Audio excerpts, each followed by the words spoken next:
704 Charlotte Bound Show live on a Tuesday. Welcome, man. Welcome to all the 704 Charlotte Bound Show watchers, man. Look, shout out to the chat number one show for the fans, body fans, and Panther Nation. You know what I'm saying? Everybody, come on, man. Hit the like button on the way in. Hit that like button on the way in. Hit that like button on the way in. Hit the subscribe button on the way in. Share the content, man. Shout out to the chat, man. Shout out to everybody that's going to be up in here today, man. You know what I'm saying? That's coming in here to get it done, man. Shout out to everybody out there that survived the winter weather. Hope everybody's okay. Got a special show for y'all today, man. The Carolina Panthers, Mike Jack and Jaycee Horn are the best cornerback duo in the NFL, man. This show comes to you, man, by our very own Poppin' Bullets. So this is really his baby. Really should have been a Poppin' Bullets show, but we're going to do it like we do it, man. First up, man, let's go ahead and get the crew up in here, man. And, you know, we might as well set the mood, man. Y'all see the background? So, you know, Pop was like, you know, man, like that background is that thumbnail is dope. You know what I'm saying? But I said, look, man, look, we should just do the shit whole way. You know what I'm saying? Add a little something to it. So, you know, coming to the shades, bro. So, you know, coming to the shades. Up first, man. With Got my man Poppin' Willits in the building. Pop, what's going on, bro? What's happening? What's happening? What's happening? Hey. Up next, man, we got Bum. First Lady of the show, the Super Mario's cornerbacks, man. We got Aries Claire in the building. The music. Yeah. The music. Oh my god. It's me. Yeah. It's me and Pop and Claire. It's Oh my god. We're about to talk about these cornerbacks. Oh my god. Look, man, that's what it is. But man, the Carolina Panthers, man, Pop hit me up and said, "Look, man, let's do a show on these two guys, man. On Mike Jack, Jaycee Horn, the Super Mario Brothers, the cornerbacks of the NFL, bro. Does the Carolina Panthers have the two best corners in the game with this duo?" You know what I'm saying? We're going to sit down and talk about it, talk about a lot of other stuff today, man. Also get some mock drafts in, man, with the PFF. We got the real draft thing over here, you know what I'm saying? I'll take a look at some of that. I've been doing my homework. It showed on my last show. I don't know if Claire was here, but Claire, I would like to run my mock draft back to see, so you can see my picks. Hopefully you'll like what I put out there. If you didn't catch the show, I would love to see what y'all looking at. It's time to study now, man. Like, don't wait. Don't wait to get into these studies. A lot of shows are going to be doing these mocks, so shout out to 704, man. Shout out to Claire, Pop. Let's get into it, man. Yeah, I would like to say, I'm so glad to have Claire back. She had been doing community service for Deer Park. She completed her 180 hours. She got a little excited when the snow came. She was like, "Hey, I'm about to be hunting." We was like, "Claire, we just got you. We just got you back. You're on probation right now." So okay. I have the paperwork right here. Her probation involves she can't visit Disneyland for the next 2 years.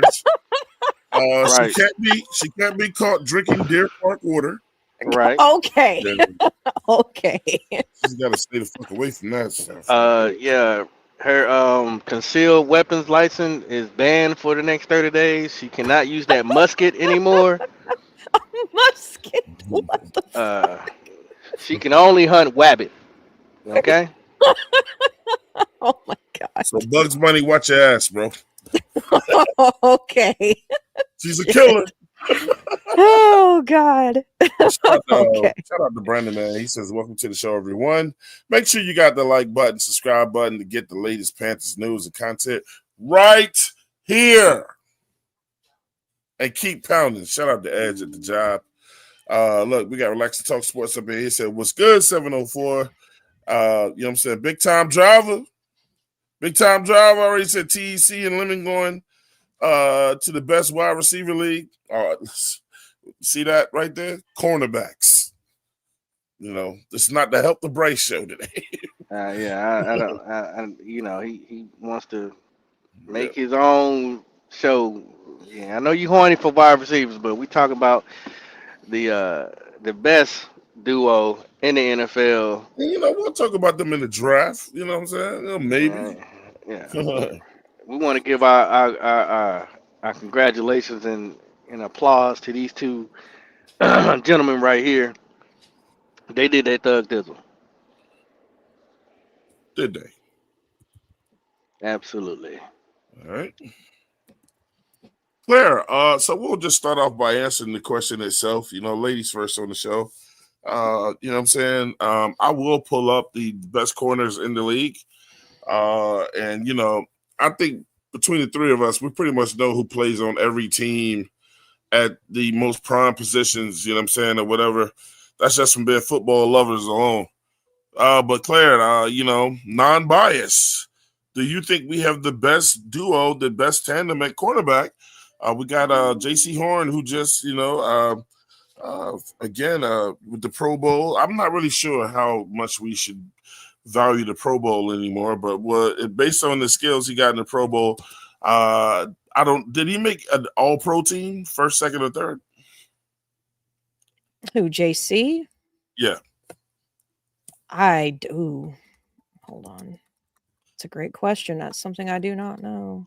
That's what I truly value. Let me see. Oh, that's just talking about the Pro Bowl. Yeah. Yeah. No. So technically, no. It just says that he was recognized in the All-Pro voting, ranking 6th at his position. Mm-hmm. Yeah. So that doesn't really tell. In other words, I guess not. I guess he didn't. Yeah. Well, we've had a discussion on this show. Most of us thought Michael Jackson had a better year than Jaycee Horn, even on our own team, but they did that voting early. I think at any time you should be able to adjust it to make it correct. I feel like Mike Jack should have been at least second team All-Pro, in my opinion, based on his stats and what he did. But, this used to be a big concern for us in the past. And now we got two great ones, For once, we're not looking for something like heavy at the top of the draft. And we just signed Mike not too long ago, so we got him and Jaycee Horn sewn up. But based on the other people, and I'm going to put some of these people up here now, the Patrick Surtains of the NFL, the Sauce Gardners, the Cooper DeJeans, the Derek Stingleys, and the Trent McDuffies. But who do they play with? And let's size our guys up to them. So, Claire, do you think we have the best cornerback duo of the show? And just to let everybody in the chat know, man, shout out to the chats one time for your boys, man. This will be a free-for-all show, man, so we will be entering the link into there in a minute, if you want to come join us and tell us how you feel about this discussion. Go ahead. Do I think that, well, as far as like the best? The best, the absolute best. So who does Patrick Surtain play with? Who is the other corner? Pat, I honestly don't know who Pat plays. Well, that's going to be half the battle right there. And again, man, brought to you guys. This show has been brought to you guys by Popping Bullets. His idea, he brought this up today or whatever. If we don't know who the quarterback on that team, then he ain't special. Well, I will say this, and this is just because, especially of this past season, just the defense that they had, I can't not ignore Derek Stingley and Kamari Lassiter with the Texans. I can't really ignore them because, they were part of that. I think as far as like them being a contributing factor to why their defense was really good this year, I think they are definitely up there. I think you could even make an argument, maybe. I think you could even make a slight argument maybe for even like Quinion Mitchell and Cooper DeJean with the Eagles could be another possibility up, somewhere up in that top category. But as far as like the best, I would almost be willing to say probably Derek Stingley and Kamari, and then it would probably be Jaycee and Mike Jack, because there was something that came out towards the latter part of the season, and I think it was Supernova Morris said, "Welcome back, dog." Hi, Supernova. Yeah. But there was a list that was put out, and I think it was everybody's got their own thing, but I do believe that this was reported by MSN Sports, but they had a top 10 an article for top 10 quarterback duos in the season so far, and Mike Jack and Jaycee Horn were on that list somewhere at around like rank 5 or rank 6. So there's there's been some notice of them. But I think I would give the edge to Stingley and Kamari Lassiter just because of the defense that they played on. Cooper DeJean and Quinion Mitchell is another one. The only other one that I could really think of would be like Marlon Humphrey and Nate Wiggins with the Ravens. Like those are like the three that but then you have to like figure out where they all sit. You can make an argument that any of the four duos, if you include Jaycee and Mike Jack, if you include them and with the other three I mentioned and kind of wrap them together, trying to figure out who places where, you'd almost have to just kind of do a deep dive into what they did individually in the season. And I think easily you could have Mike Jack and Jaycee you could make the argument that they could be number one just because of what they both did individually. And that being a contributing factor duo. But I think they could be number 2 or 3, ideally, out of the people I mentioned. So look, I'm gonna put a little pressure on you. So far it sounds like you're saying Derek Stingley with Lassiter. And then you're saying that I would probably put Mike Jack and them after Derek Stingley. Mike Jack and Jaycee after Derek Stingley and Kamari. So we got to set the 2. At the 2. I would probably put us there. And then after that, it would be Cooper, DeJean, and Quinion, and then Nate Wiggins and Marlon Humphrey. That's kind of what my list would be at right now. And then 5, it would probably be Jesus. I mean, we're just doing top 3, and we're. I mean, okay. Well, then there you go. Well, then I would put him at 2. I would put him at 2. Pop, what say you, bro? Yeah, I mean, honestly, I think that's 1, 2, however you want to put it. I mean, Derek Stingley, and Lassiter. I mean, I think that's a great combination. But I can't put our 2 guys, which I call them the thieves' den. I can't put them no lower than 2. I wouldn't either, just because of what they both did individually, and then that became a combined effort. I can't put them lower than 2. For now, and that's just unbiased. Just looking at what the other duos have done. So look, so my thing is this. The reason why I got the Carolina Panthers corners at the number top spot, right? And I'm not going to say something like it's not even close, but I'm going to say that when we looked at the level of competition that these guys had to play this year, you know what I'm saying? And the really, really good teams that we had to play that it seemed that we beat. I felt like our defense was a lot better in those games than our offense was. Just like Pop says, and I agree with it. As much as I don't like Evero, the defense was better than Canales' offense. You know what I'm saying? And 2 of the contributing factors of that were those corners, especially before Jaycee Horn got hurt. You know what I'm saying? I didn't see another pair of lockdown corners the way we were locking guys down. I mean, we talking about the Puka Nakuas of the world and Adams and those Packers wide receivers. And then we had to go up against Njigba. I don't think Njigba got 100 on us, did he? I don't think he did. You know what I'm saying? I'm not sure. I think for me, I think Red. I think Red them got decent receivers over there. Yeah, Drake London. They have to, to somewhat control him in one of those. I think he got off in one of those games, and in one of those games he got shut down. You know what I'm saying? And just the wide receivers. When Mike Evans came back, people are going to debate that Mike Evans wasn't at his best. Well, before we played them, Mike Evans had 140-something yards on his first game back. People forget when we had to play when we played New England. Yeah, we got thrashed, but I think the cornerbacks weren't the one getting killed in that game. It was the linebacker games. I think the biggest hit that they took was that. Well, obviously the games where we just absolutely melted them. But I remember that Jaguars game. But even in that game, Jaycee Horn got an interception in that very first game. Games where they got toasted in, like they had no business getting toasted to the Saints. Jaycee Horn got absolutely fucking cooked both times that we played them. I think Mike Jack sustained, but he wasn't a lockdown in either in those games. So if we're talking a few games, man, and everybody else's resumes, I think it's our guys, man. Yeah, I think when you put it that way, trying to be like I said, I'm biased. Our Whatever. guys got put to the test more than any of those other people that we just named.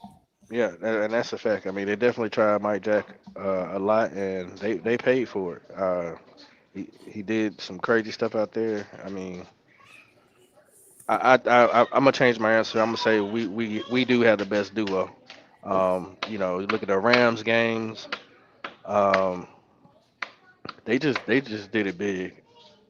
So I'm proud of them boys and what we got going forward. They need to lock Mike Jack up for a future and Mm-hmm. keep it moving. Yeah. Red said, Red Swarm, shout out to Red Swarm, man. Said most people consider Derek Stingley and Kamari That's to that's be what the I top said too. duo in the league. He said, but Horn and MJ are up there as well. You know, salute the Red Swarm on that statement. My man D Money in the building. He said, have a great show. Don't want to be long-winded, so hit the like button and subscribe. I don't know if D Money will work, but yeah, man. You know, the link is in the chat right now. You know what I'm saying? You want to come in here and debate us on this? You know, feel free, man. Red also said that Seattle's corners are solid. They are. They're not better than ours. Yeah, I didn't even Yeah, think about. they're solid for sure. Yeah. I'll didn't give even them think that. about them. They ain't better than ours, though. I mean, we Who can't do they forget have up about there? It's Denver Witherspoon and who? Broncos. Who is it? It's Witherspoon and who? Who do they have up there? Witherspoon. Is Is it it Josh? Williams? Is it? I thought it was. Isn't it like Job? I don't I know. can't think his name. I don't know. I only know about the one. That's why I was mainly doing duos, because I know like you were talking about like the individual ones, Twan. That's why I was trying to like really dive deep into duos that were notable and not so much the individuals. Like because Pat Surtain, I mean, we all know Pat Surtain's great, but you know, that's kind of why I was harping on the duo aspect more than just the individual. You know, and not for nothing. I mean, they weren't on the best team in the world either, but I mean, those two that Cleveland have, it's Denzel Ward and I think Campbell. I think his last name's Campbell. Yeah. They're not bad either as a duo, just being honest, but they're not, you know. Okay. So look at these names right here. And see, this is why, you know, thank God for podcasts, and you got people that really are able to watch their teams and break down stats the way they should be broken down.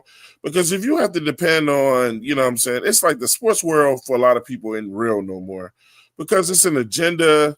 ESPN and all these different news stations have their favorites. These newscasters have their favorites. You never know who's paying who. They said, look, the other top performers and rising stars right here, right? So if you watch this entire season and Mike Jack is not on this list, but you put Jaycee Horn on it, that just means we don't watch the Panthers, bro. We don't. It's no way you see what Mike Jack did this year, and you're not even willing to call him a rising star. He definitely was one of the top performers. So they mentioned Christian Gonzalez with New England Patriots. Jalen Johnson with Chicago Bears. He's pretty good. Quinion Mitchell with the Eagles. Mm-hmm. Devin Witherspoon with the Seattle Seahawks. And he plays physical. Yeah, I mean, that's one thing I love about this game, too. That he is a jammer. Something I wish Evero would let our guys do. You know what I'm saying? What are we in the locker room for a ring? Oh yeah, and they now have. I mean, what's helped, and I think what's helped them out, just because I mean, you saw it, I think, in the Rams game, but I mean, they drafted Eamon Worry this year. Yeah. So I mean that which he is a force to be reckoned with. You remember we wanted him, you know? Oh yeah, I know. I wanted E-Man here. But yeah, no, it was having him and seeing him in the game against the Rams. I mean, yeah, their secondary is quite talented. So shout out to Mike McDonald for figuring out how to do the defense properly. Yeah. Look at the word said about these guys. Christian Gonzalez is cited for elite coverage skills. Jalen Johnson continued his high-level play for previous years. Quentin Mitchell, strong rookie to sophomore transition, appearing on top 10 lists. Devin Witherspoon, right? Recognized for his physical play style, you know. Denzel Ward, with the Cleveland Browns. He said maintain his status as a premier shutdown corner, and then when they get to Jaycee Horn, it says highlighted as a top tier cornerback. Yeah, one thing it does tell me is that I heard a lot of people talk about go get a corner with the first round pick, this and other. That's not happening, guys. That's dumb. That's not happening at all. Don't even get your mindset on that. That's not happening. You got You two already have good him. corners. You might, if you want a nickel corner, maybe that could play big nickel, but you're not getting anything early as far as corner. They probably won't get a corner to the 4th round. That's the only type of corner that we need left is a nickel. And he might be on the team. We got that guy on the team already. Yeah, he might be on the team already. I feel like we got our free safety on the team, which y'all heard me say that about Isaiah Simmons. Yep. But I mean, they're not reaching for no corners. They're not. Nope. All right, so shout out to Wissington 97. He said Pickens killed your whole team. I mean, I'm not to try to entertain this, but Pickens killed a lot of teams this past year. Sometimes you get got, you know. Yeah, no, but I mean, but no, Pickens was getting 100+ yard receiving games. I don't know how many he had, but he had a fair few. So, but I mean, to be honest with you, when that Canales can tend to make motherfuckers shine with his offensive play calling. I mean, make your guys look good if you concentrate enough. Yeah, true. Shout out to 40 East Trill. He said Horn and Jackson are the best. Yeah, I mean, it's no question, man. I mean, they've been battle tested. A lot of people say that Mike Jack wasn't good last year. No, the team wasn't good last year. Mike Jack was solid. I mean, but every corner gets burnt. Like every corner gets burnt. So yeah, if Pickens got off, I mean, okay. But what about all the other games that you seen elite play, elite team compliment to each other? Them guys were doing their thing this year. I recall a game that we played against the New Orleans Saints, where supposedly our best corner, we lost that game because of him. Because he got cooked twice. They had 17 points. 2 of those touchdowns was on him. One he slipped, and one he just got cooked. Yeah, I mean, and another thing about Mike Jack, like he took that second cornerback role. It wasn't given to him. Yeah. Like he said, they traded me for a bag of chips. I guarantee you. What did he do? He went out there and earned it. If Jaycee Horn didn't walk up to that man and say, "You the truth," I don't know, he lied to himself. If he didn't tell Mike Jack, "You are the absolute truth," then he lied to himself, man. Let me get this money in here real quick, Pop. Eternal 252, man, with the $5 super chat, back again with the 704 Charlotte Bound Show.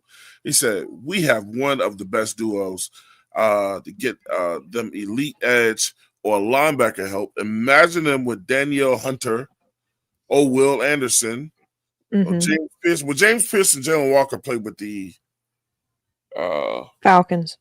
So we can't imagine that. That's not going to happen. It's not going to happen. And look, and I agree with you. You know, dreaming wise, it would be incredible. But us as Panthers fans, we got to start thinking about what we could create on our own. Myself, Pop, and Claire, we're huge components of building your team through the draft. Get your own guys. Yes. James Pierce and Jalen Walker just got in the league this past year. They're gonna be sophomores now, but they just passed their rookie year. I'll be honest with you, man. The only person that was impressive out of that duo to me was James Pierce. I don't know if Jalen to get enough reps, but he didn't make no noise this year. Yeah, I think that's two good duos. You know what I'm saying? Came in together, gonna grow together. But Jalen might go off next year though, but it wasn't this year. James Pierce surprised me. He surprised me. Y'all remember who Mike Jack gave gratitude to? It wasn't Evero. Yeah, he didn't. It was to his positions coach. Exactly. Shout out to who is that? Hall? Yeah. Not Hall, but Cooley. Cooley's the secondary. Yeah. Right? No, it's Hall, I think, man. I Yeah, don't it think we was have Hall anymore. Do we still have Hall. D'Angelo No, Hall? not No, not he not Hall Hall. gone. Hall Yeah. gone. Well, Cooley's the secondary. So who is that? Is that who we're No, talking about? the quarterbacks coach. Oh God, I don't even. Forgot Okay, it. I I know forgot his his name. name's at the top, But but I know, well, it used to be D'Angelo Hall, but I guess he's. I know he's out nah. now. Let me look it up real quick. You know what? Somebody in the chat know it. Let me just scroll down on the chat, see if somebody put that in there. Yeah, it says cornerbacks coach is Jonathan Cooley. That's what it says. Cooley. Yeah, so I was right. Yeah, Cooley. Yeah. Not Hall. Yeah. Yeah. Well, Hall's not there anymore. But yeah, no. He's been gone for 2 years though. I think he's been gone for a year. Or maybe it was 2. But And anyway, said, but yeah, no, Jonathan Cooley's been there since, he's been there since the Frank Reich, era. So yeah, I thought that's when Hall left too. Like when they got rid of them guys, I thought he was right. I think he left the following year. As Mike Jack led the league in pass deflections. There go one thing. Yeah. That's what corners are supposed to do. And intercept. So yeah, I've always called Mike Jack Bradbury 2.0.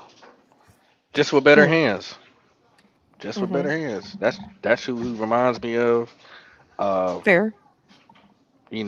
Height, weight, size, haircut. You know, they're ballless. But just with better hands. And you could tell he really studies the craft because each year I could really tell that he's gotten better. Um, and then it makes it even better when you got a Jaycee Horn on your team who can help you.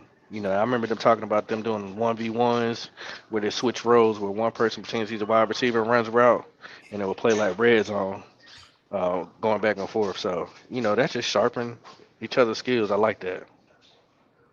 Mm. My thing is, if I had to pick something with Mike Jack that I would want him to improve on, is his speed. I think I don't think you can put him right up on. He ran I want to. It's either a 4.45. I'm Who are talking we about his talking about? game. Mike Jack? I'm talking about his game speed though. I can't. I don't know Yeah, how you like improve that. because look, I see why he plays about 7 yards off. I don't think Mike ready to get face to face with some of them guys because he'll get cooked like that. We've seen that before. And I mean, they put that move on them and then they gone. But you can. That's what the offseason is for, man. I think I would like to see him get his speed up. Look, play. I would love to see him hook up with some guys. You know what I'm saying? Where he can play up close on the wide receivers, and if he gets beat in the offseason or whatever, like have the receivers. You know how guys in the league when they practice together in the offseason, how they sharpen each other's skills. I mean, you're never gonna get better unless you ask questions. Like, man, what am I doing wrong on my end about as a how you getting past me? I don't. Is there anybody on our team as far as wide receiver that you think he can truly learn from that can constantly cook him? I don't think Tech can do it. I think Ted is just gonna jump over him. I think Horn could probably do it. I don't think there's any corner that can keep up with Horn on our team. Not in space and not in in quick speed either. I So, don't think there's one. so my thing is like, yeah, match him up with Horn a lot. Not in terms of like saying how many times you can get an interception on him, but just keeping up with him. You're gonna have to do it. You want to be the best, you gotta be able to play motherfuckers up close, bro. Not that 10-yard, 15-yard kiss in the ever roll. I think these dudes want to play closer. I know they do.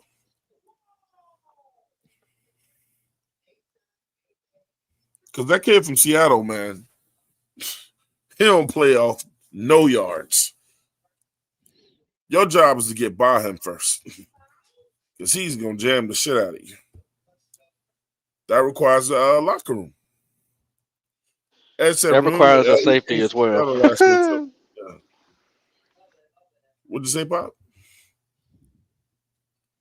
That requires us having a good free safety as well, man, in Yeah. case you did get burnt. You about to But I get do it. want them to play physical up on the line. Yeah. Jam. It'll slow a lot of shit down, man. And then like you just said, if you happen to get past one of those guys out there that jam, well then that's what a lot of linebackers and safeties are for. You go lock that up. It's called a team sport. Shout out D Money. He said Mike Jack will have us saying, "Do you remember the time?" If you're not down with the beat it, he said, having the fan base saying, "Don't stop till you get enough." Making so much money, the kid is not my son. All the Mike Jack shows. Hey, man, Bloody Knuckles in the building. He said we didn't lose the game because Jaycee Horn got cooked. Shit. Yes. We had 7. The score was 7-3. Then they scored 2 more touchdowns with Olave. Who's checking Olave? Jaycee Horn.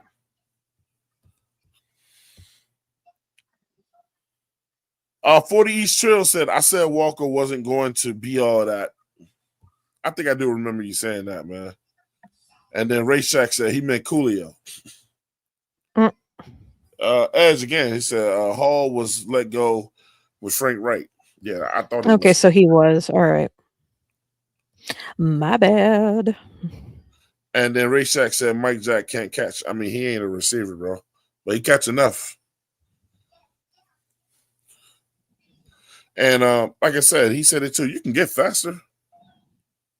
And then D Money said the same thing. You can get faster. That's just, look, put Pop said, put Jaycee Horn, put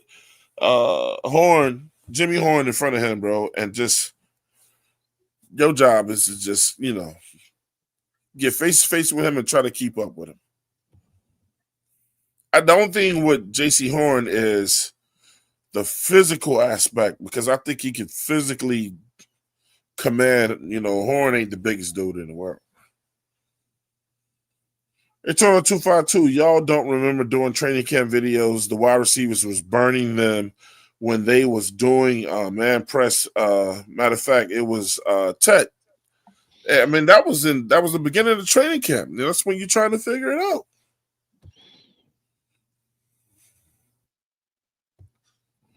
And D-Money said, I've done it numerous times. I don't know what he's done. And then Bloody Bryce could move the ball to score. Couldn't move the ball to score points. We had 7 though already.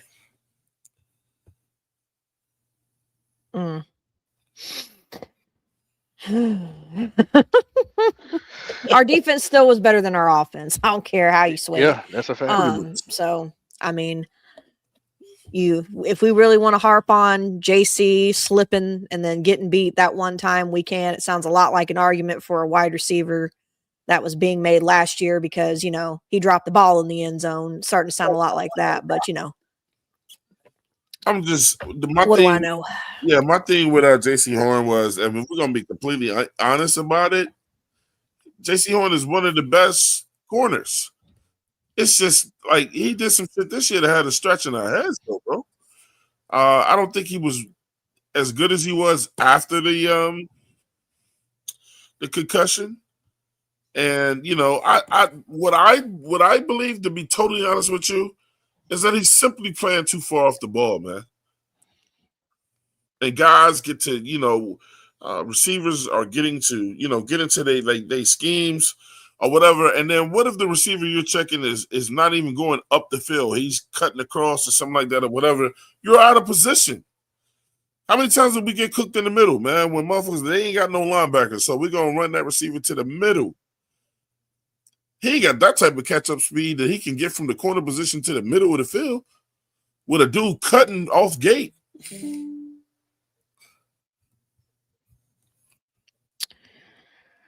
I mean, I don't. it's just interesting because to me, both Mike Jack and Jaycee are taller corners, and they fit what Evero wants to do because what he wants to do requires to have that taller corner presence. But yet he always plays them like we've seen anywhere from as little as like 7 to 8 yards off to as most as 15, that's just, to me, that's just defensive scheming malpractice. You know, and unless they really just do not have the speed for it, which at that point, I find it hard to believe that with Jaycee and what we've seen that he couldn't play closer to the line. I find it impossible. There's no way that he wouldn't be able to keep up with somebody. Well, Claire, I'm glad you said that, Claire. Pop, you here with us? Let me get y'all. Yeah, I'm here. Let me get y'all to look at the screen when I say this. Mike Jack can play up close. I know. Whoever. Let me show you. It's Puka Nakua that he's checking too, bro. Let me go back to the beginning of this to get us into the situation, though. But listen to this. From his teach tape, play number 1. If he had one of the best corner games from this year, one of the best corner games from this year, here's what you could learn from his teach tape. Play number 1. If he's catching it near the sidelines, just push him out of bounds. He has to catch with both feet in bounds for it to be a catch, so just push him out. Same thing with the back of the end zone. Play number 2. This is one of the craziest plays I've seen on a double move. Technically, at this point, his eyes should still be on the receiver, but he can feel him. He knows where the route's going. And if you look at it from here, he's actually tracking the ball in the air already. So it's really just a great job with tracking the ball. Now, here's a big lesson for DBs. You have to play with leverage. So here, the receiver's in tight. It's 12 personnel with 2 tight ends, and it's a quarters look. So you know you got help inside. He's going to play this outside leverage, keeps it as the receiver stems, has a great break on the ball, and then gets the ball out to finish. And here's another play, same type of thing, having outside leverage the whole time, and it just looks effortless when you play with your leverage.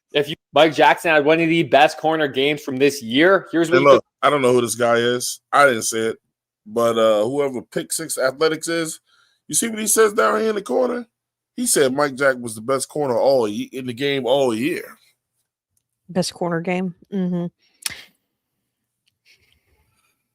All year. I would say that Mike Jack had a better second half than Jaycee Horn did, for sure. I could argue that. Yeah, you could make that argument. Put the whole year together, though, he had a better year. I ain't even going to split it up. The whole year he was better than Mike Jack when you put it together all year. I'll say popping just escapade. Oh, yeah. Yeah, I know.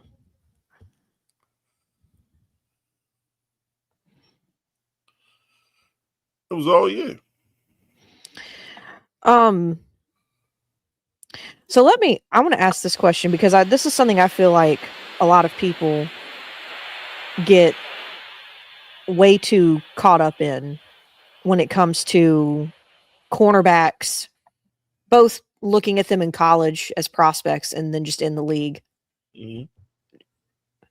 How important do you think it really is that corners do nothing but try to get interceptions?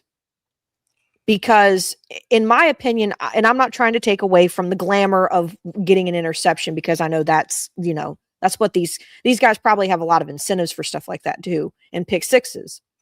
But I think there are times where, and this is what Mike Jack was known for this year, which is those pass deflections. I feel like sometimes those pass deflections are just as important as those interceptions. And I think people overlook them and kind of discredit when someone does really well at something like that. But to me, I'm not saying interceptions are not important. They are obviously the more sexy stat for guys in the secondary. But do you think it's worth valuing other aspects of being in the secondary than just, he must not be a great corner because he only has like 2 interceptions on the year. But if you go look at his coverage grade, he's freaking insane. He's like a monster. You know what I'm saying? So it's like I totally agree with what you're saying in the question. And look, it's the difference between talking with people that know the game and talking with people that don't know the game. People that don't know the game are just gonna say random shit. The thing that you're talking to with the cornerbacks is just like with edge rushers. You know what I'm saying? They just want to see sacks. When Yeah. edge rushers get all the pressure in the world and causes interceptions, causes quarterbacks to make bad decisions, causes the quarterback to throw the ball out of bounds, and it's on a third down. Now he converts it to fourth. People want to see him sack the quarterback, but they don't understand what the pressures do as well, bro. Yeah. You know what I'm saying? It's just like with the cornerback position, knockdowns or whatever. Yeah, man, of course we want an interception. But if it's 3rd and like 10 and he deflects the ball down, right, it's still a turnover. Well, that's another thing. He calls the turnover on downs. Right. Well, let's also put let's give him some more celebration, because we can't say the D line was out there giving so much pressure that's why these quarterbacks were making the mistakes. These guys went out there to go get it for themselves. They went to get it out the mud themselves. Yeah, we had a very low pressure rate from our D line this year. It was it's borderline almost as bad as it was last year. Which is not good. And that's with Derek Brown coming back, and that's not me throwing shade at DB. But it also means that, while our defense improved, there are aspects that we're not able to improve even with the return of our most prolific D tackle, which is concerning. To me, that's more concerning than Jaycee Horn slipping on the field or, getting beat in coverage. But something that I do want to say, this is kind of not necessarily going off topic, but when people start looking, because we said this, Twan, you said it earlier this year, I've said it as well. This draft, you have really got to do your homework. There's not a clear cut anybody who's going to just stand out outside of, the top 1 or 2, maybe, in this class. And something that I think people need to really pay attention to, especially since we're going to be looking at linebackers a lot this year and for the draft. Something you need to look into is what these guys allowed as a passer rating when it comes to quarterbacks, which you can look that up. And I think that's what's going to help you. You can look at stuff like that even for corners. And you can also look at their coverage grades. That's what you need to look at, because this draft is not going to be I'm not saying it's not deep, but it's just not very, for lack of a better word, impressive. Yeah. So you have to really do your homework on what works for the scheme that we are trying to run, and also these grades that these guys got throughout the year, because that's going to be the most glaring, I guess you could say, pivoting factors of who you take. It's not going to be, because he looked great at this school, that's who we should take. No, look at their grades. It's going to make a world of difference. So, and if we look at a corner, it'll be the same thing too. This draft is definitely based on what you need. You know what I'm saying? It's based on what you need and who fits what you need. It's not a quarterback draft. No. You're looking for a bunch of outstanding running backs. It's not that type of draft. I mean, D-line, linebackers, safeties, that type of shit you're looking for. It's not all the sexy positions draft. O-lineman, it's one of those. It's that Icky draft when we draft Icky. Icky. Yeah, it was because it was him and Evan Neal and what was it? Charles Cross, and there's quite a bit of offensive linemen in that draft that were, they were all taken within like the first 20 picks or first 10 picks. There's a lot of offensive linemen taken that early. So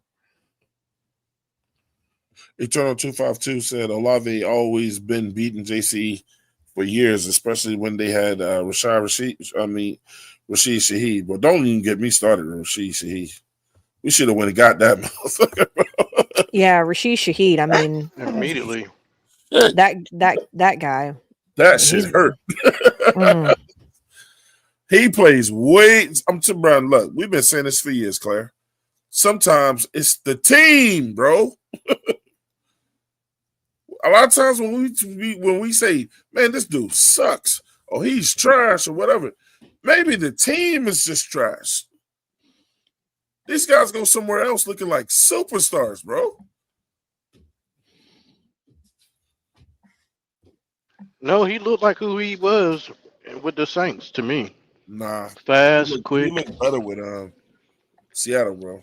I can't say that because For me, he hasn't.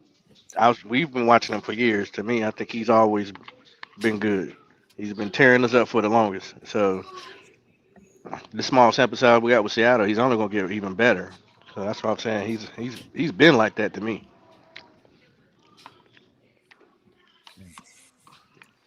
bro. That other wide receiver. I don't even want to say his name in Seattle, bro. I don't know who studied it. Talking about Jason? Yes. and Jigba is just, it don't even look like a game to him.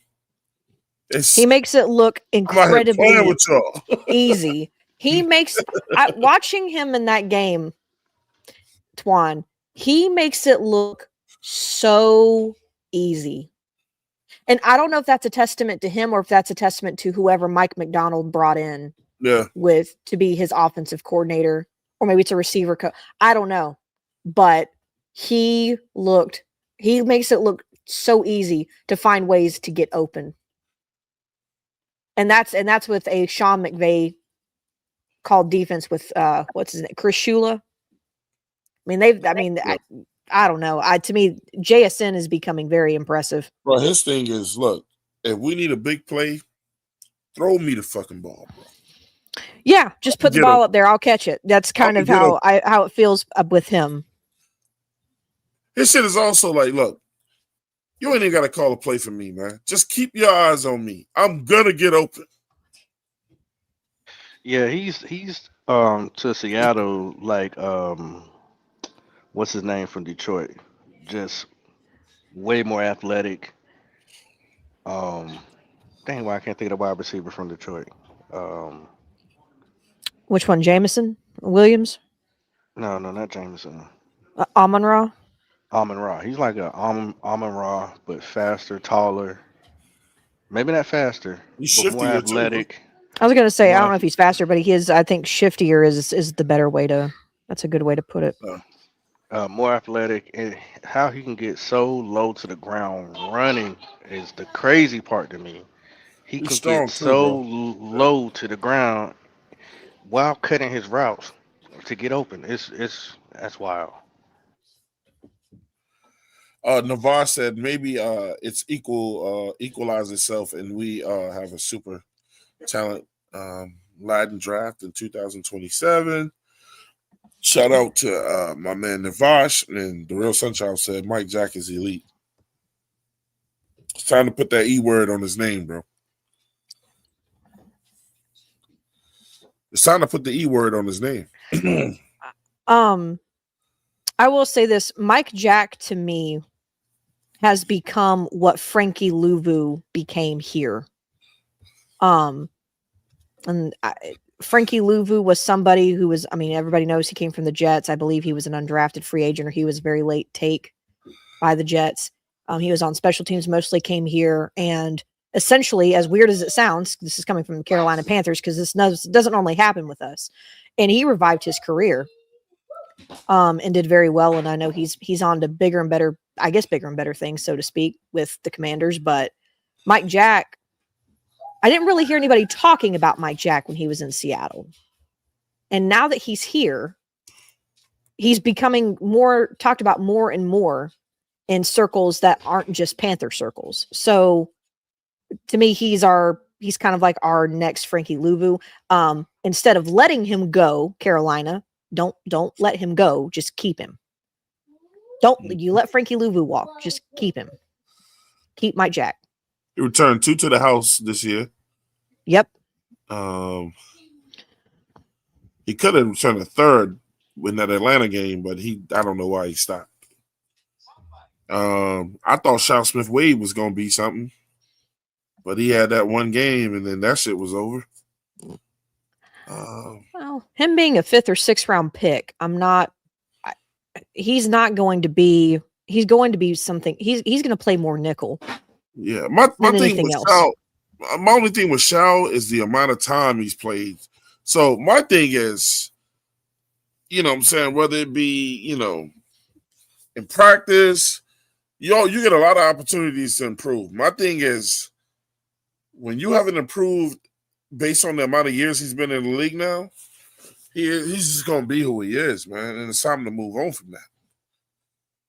You can feel safe with letting him go. And if he goes somewhere and he gets great somewhere else, so be it. But we got a habit of wanting to hold on to players and give him one more year. It don't work out. Give him one more year. He's close. You can't keep doing that. Well, yeah, and it's funny enough too that the ones that do well enough, you let go. Yeah, and the ones that people like, okay, we want to bring him back. He's on the chopping blocks. It's the most bass-ackwards, as it would be said, bass-ackwards way of doing something I have ever heard. But I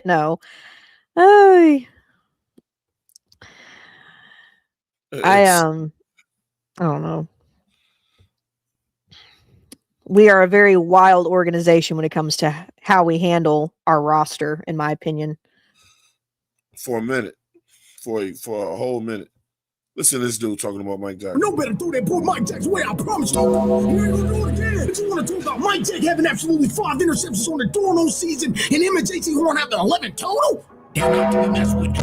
He's number 1 for passes thrown on defenders. Stop playing. But you just want to talk about playing your position the right way. That's what Mike Jackson has been doing all during season. And Devontae Adams, you had a long night with him. You got to playoffs too. That's the way to push him out when you know your position. Yeah, on this way, though, watch out Mike Jackson work through the hands and not give up on the play when it looked like it was over. Get that ball out of there, boy. No fun. But as a DB, this is what we want, Panthers. This is what we want.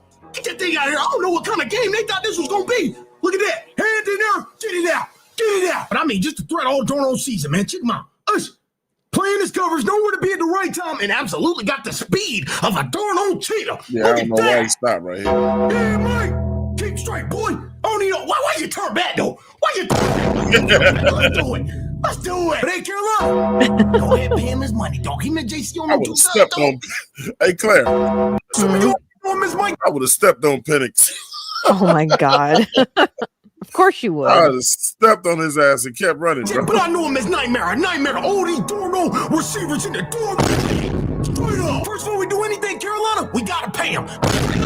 You want to talk about strapping up the Rams every time we play them, dog? He strapped them up every time they couldn't even throw him his way. Matthew Stafford, no better throw that boy Mike Jackson way, I promise you. You ain't gonna do it again. But you want to talk about Mike Jackson having absolutely 5 interceptions on the door season and him and Jaycee Horn having 11 total? They're not to be messed with. He's number 1 for passes thrown on defenders. Stop playing. But you just want to talk about playing your position. Another number 1.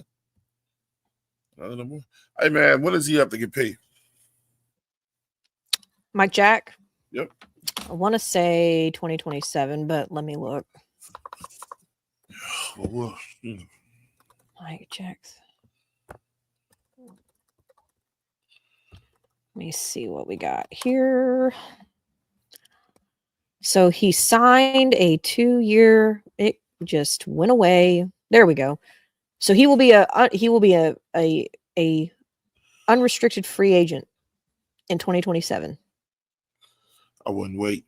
Go ahead and sign that dude, bro. Yeah, I was gonna say, and I thought he was older than he actually is. Yeah. So that's even better. The fact that he's younger than I thought he was. I wouldn't wait. I mean, we are paying him damn near nothing. You know what the fuck that part is though? Is even if that dude comes out there and plays better than Jaycee Horn next year, right? It's like really you should be getting paid based on your play, right? That shit could put us in a situation. Because what if he wants that type of money? Well, no. I say that to see this. That's why before you even give a dude a chance to think like that, go ahead and sign him now. Yeah. You like we can't you don't have to spend that money on Icky now. Lock that dude up, bro. Yeah, I was gonna say that was kind of. I mean, it wasn't necessarily regarding like paying Mike Jack, but I did allude earlier to the fact that if Icky wouldn't have gotten hurt, knowing that we were going to pay him, did anybody think that we might have actually not exercised Bryce's 5th-year option? knowing that money needed to be allocated to sources that you're wanting to keep around long term. Because I still think the 5th-year option thing with Bryce. Here's my thing, and this is something that I got into an argument with somebody at work like not 2 days ago. Well, yeah, probably about like 2 days ago, or a day ago. If they were serious about Bryce really being their franchise QB, they'd have paid him. They wouldn't have even done the 5th-year option. They would have paid him if they were serious. So even though I still felt like that they could have avoided paying him altogether and said, look, if you're the shit, you're going to use your 4th year to prove it otherwise.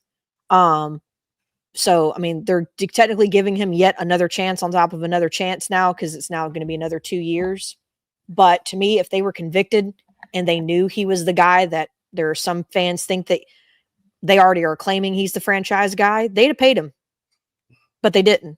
So they need to get with Mike Jack and his agent. Go his ahead, people, yeah. Again, bro. Yep. Because if he has another great season, yesterday's prices is not going to be today's prices, bro. Mm-hmm. You know, I mean, the way he's going in the right direction too, man. Lock that dude up, bro. Don't do the Panther thing where you let him get too good. You didn't pay him, and now you got to overpay, or the motherfucker want to leave. Yep, because it'll happen. Especially with the DC that we got over there. Pop and Claire, it's time for us to talk about Evero one last time. Oh, goodness. Okay. And this is how I'm going to present this. To all the Panthers faithful out there, all the Panthers fans, all the people that love Evero, and all the people that can't stand him. It's probably about 90%. For all the people that want to drive his ass to the airport yourself, Evero's not going anywhere, bro. No one's going to hire him. He's going to be right back here with the Panthers next year. No one's going to hire him. See how these people get hired there? See how these guys getting hired to positions? Yep. Every other day, you know what I'm saying? They're not going to. He's had 2 interviews with the Raiders. It was some Rooney Rule shit, bro. I'm trying to tell y'all. They're not going to hire him. I would be surprised, and I'm being honest. Because of the situation that the Raiders are in right now, I don't see them being convicted on someone like Evero. Just being honest. They are in a position where they are literally starting in a way from scratch. I'm sure Tom Brady is going to have a hand in getting to decide who's going to be there. You can't tell me otherwise. But I don't believe that Evero is really high on their list at being the next guy. So if anyone's thinking that because of that second interview that means something, and I'm not saying it's a Rooney Rule thing, even if it was, it totally was. I mean, here's the thing, because has he been interviewed by anybody else? I'm not sure. I know because if he hasn't, then that kind of kills it right there. Yeah, but it's just like I think it's supposed to be. I don't Oh, okay. Because I don't think the Browns got anybody in there yet. Yeah. It's just like Claire said. If they were that invested in Bryce Young, they would have just paid him his money already. They would have just paid him by now. They wouldn't be giving him more time to figure out what they want to do. If somebody was truly interested in hiring Evero, he'd be signed already. Well, I think you see all these different guys getting signed. They just signed Joe Brady's the head coach with the Bills now, and all these. They not fucking with Evero. I don't think. How I want to put this without sounding judgmental. Anytime I've listened to Evero talk, he's never sound motivated. Like when I mean motivational, that's the word I want to use. He never sounds motivational. He doesn't make me think that if I was a player that I would want to run through a brick wall for him, Exactly.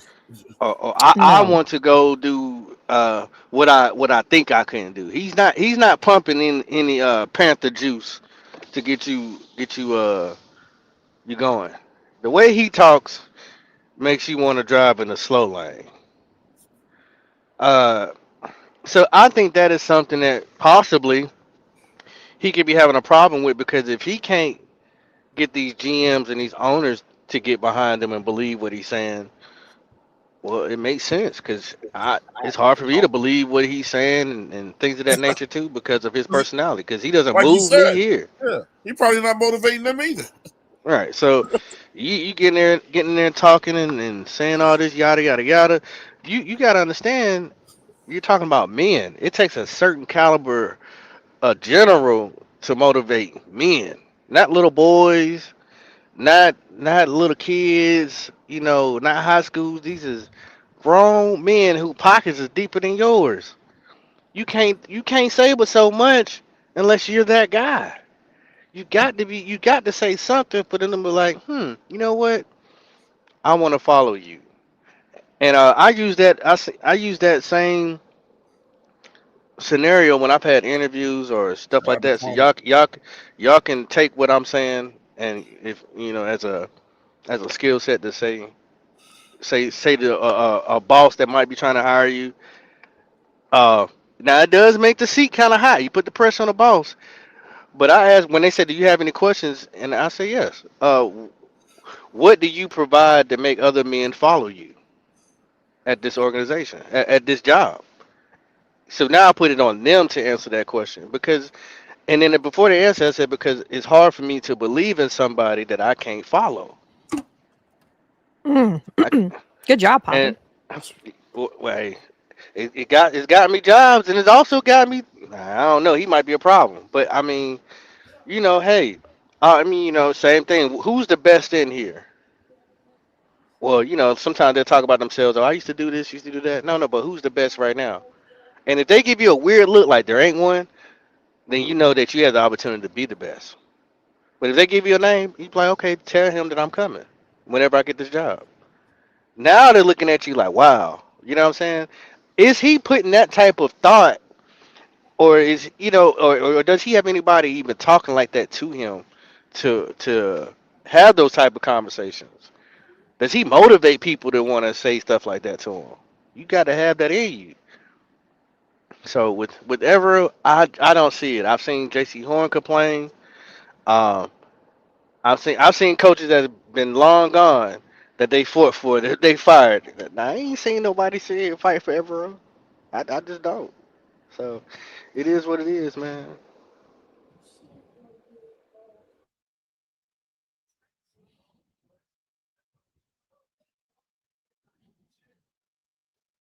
Facts. um Turtle 252 says Evero interviewed. Also, he interviewed with the Steelers, Raiders, and Falcons. Interesting. Yep. He's Oh, already interviewed with the Steelers, the Raiders, and the Falcons, man. Look, man, let me give him a long time guy, man, up here in the building, man. I ain't heard from my man in a minute. Jordan was about to go off the other day, man. I'm glad he came back, man. We got Gas Radio in the building, man. Gas, what's going on, bro? What's happening? What's happening, y'all? How y'all How you doing feeling, tonight? bro? what up? How What you up? What feeling, up? What brother? up? Hey, I'm feeling good, man. Hey, Poppin just made an excellent point, though. I just had to come up here and speak because I just love that point that he made. You know what I'm saying? Thank you, brother. Hey, I think it falls into because I had to think back and realize that Evero was here under Frank Reich, right? Frank Yep. Reich brought him in. Yes. Yes. Okay. So I think what we're seeing out of Evero is doing a little bit, and it don't really make sense when you break it down, but it makes sense when you look at what's going on the field. I think Evero is doing a little bit of self-sabotage. You know what I'm saying? I don't think he want to be here, but the reason why I say it don't make sense all the Say way that is again. because Yeah, hey, guys, say that one more time. I think Evero doing a little bit of self-sabotage. You said, but you don't think what?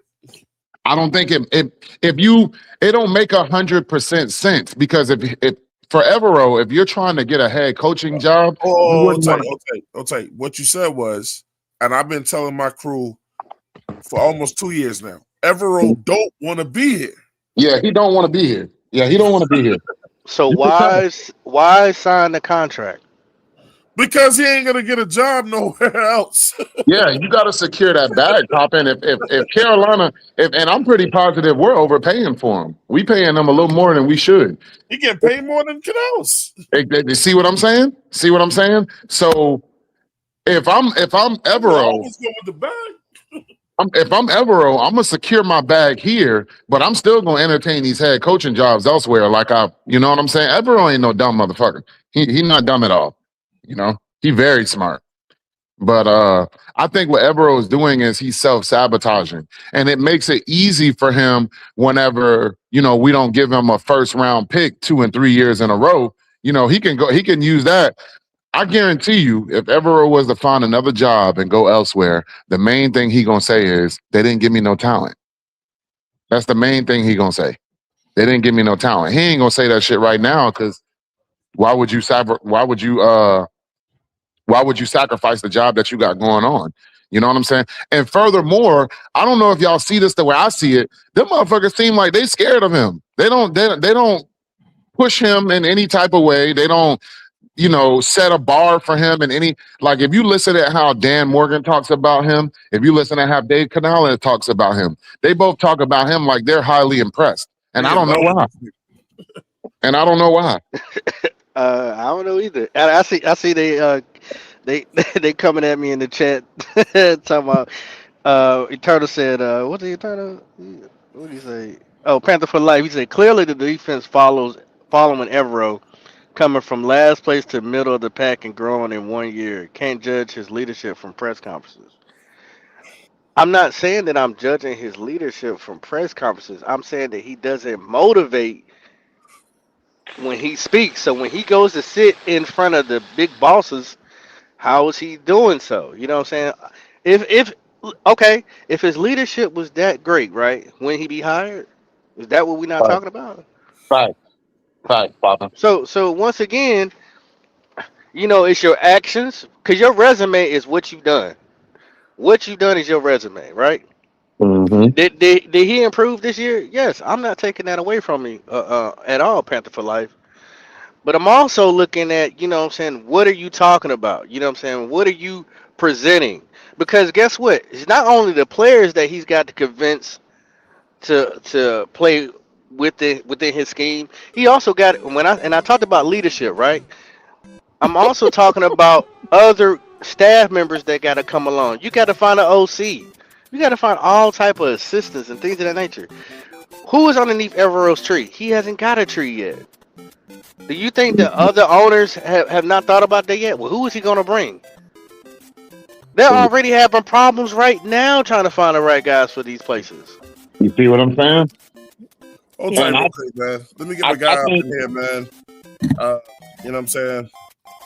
We call him the Bird, man. Coming to the show, man. We got Red Swarm in the building, man. Swarm, what happened to that boy? Yeah, what's good? What's good, everybody? What's good? What up, Red? What's happening, Red? What's up, Red? Ain't that. Hey, I wanted to jump in on this. You see the background, bro. You see the Mario brother cornerbacks over here, bro. Yeah, well, I gave my 2 cents, and I let y'all have that. I said that I think that with the way that Mike Jack came on this year, this is definitely one of the better duos in the NFL. And listen, they could absolutely be the best with the play that y'all got out of Mike Jack. But the weirdest damn thing happened. Jaycee Horn was the weak link in that chain. That's crazy. That's facts. That's what I said, Red. He had a better half of the year than Jaycee Horn. And 336, I'm gonna get your ass. I see you. Yeah. I think what we've seen happen with Jaycee Horn is after that concussion dose, that concussion, he just wanted to kind of, get back as quickly as he can and finish the season out. Y'all know we got history with Jaycee Horn and injuries and stuff like that. And with them paying him, I saw a dedication for him wanting to be on that field. You know what I'm saying? Absolutely. But if you ain't helping us out there, you know what I'm I saying? mean, that's true. So I want to go back to it. Let me ask you a question. Which week was the concussion? Oh, that's a good question. The first Rams game. Okay, yeah. No, hold on. Oh, was it a 49ers game? Was it a 49ers? It was the 49ers game. Because he missed the Rams game. It was the He missed the 49ers Rams game. game. It was the 40. No, it was the 49ers game. 49ers game. He suffered a concussion November 24th against the San Francisco 49ers. 49ers. Yeah. It was diagnosed in the late in the first half. He was ruled out for the remainder of the game. Most players don't take a month to come back from a concussion. Yeah. But I'm just saying, I get what you're saying, Zip, but most players don't take a month to come back from a concussion, but well, I also know from somebody that's why I said I thought he should have stayed on the sidelines. From somebody who suffered concussions myself as a kid and had seizures, there are different levels and grades to them as well. Yeah, so for sure. I would never make light of what he was dealing with. Yeah, I was about to crack a joke on you, Red, but I'm gonna leave it alone because that ain't funny. If anything, Red, I'm commending him for coming back and making sure he was available to finish the season. You know what I'm saying? I'm commending him for that. Yeah, ain't no doubt about it. Ain't no doubt about it. Y'all don't have a third cornerback, as most teams don't. Y'all don't have any. Well, hell, most teams don't have a cornerback that can give you what you're getting out of Jaycee Horn. So for him to suit up and take the field, I agree with you. We got one. They just wouldn't let him play. But Red, how you've been in the Jaycee? You've been in these YouTube streets, Red. How many times did you hear people just talking down on Mike Jack? Oh, listen, there's another show I don't even follow. But yeah, I mean, I know exactly where you're going with that. You mean how many other Panther shows have been talking down? Yeah, on Mike that's Jack? what I'm saying. Well, I'm not pointing at anybody. I'm just shooting. You know what I'm saying? I'm shooting randomly. You know what I'm saying? I'm not calling no particular group of people or podcast. I'm just saying. Yeah, we don't do I'm just saying. I've heard. And I'm sure Brad has heard. It's been said that Mike Jack was trash, but the real truth of it is, our defense was trash last year. It wasn't he was trash. That's a fact. The defense was trash. Then he ran it back. He ran it back. He's like, you know what? Double it up.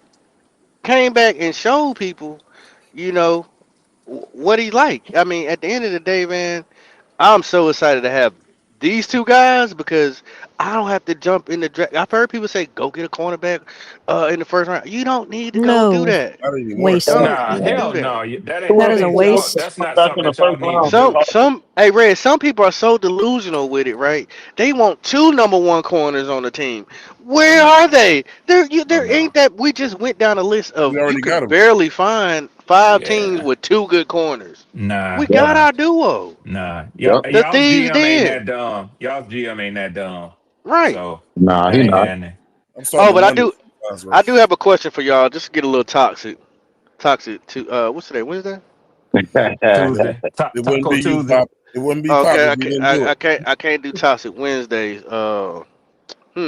What's a good W word? Well, it's Tuesday, so you'll be okay. Oh yeah, it's Toxic Tuesday. Yeah, Toxic Tuesday. Yeah. Toxic Tuesdays. Yeah. Why wasn't Bryce nominated instead of Shador? I think it's popularity. Well, let's keep it 100. Let's keep it 100. It's just popularity. Was Bryce called? Hold on.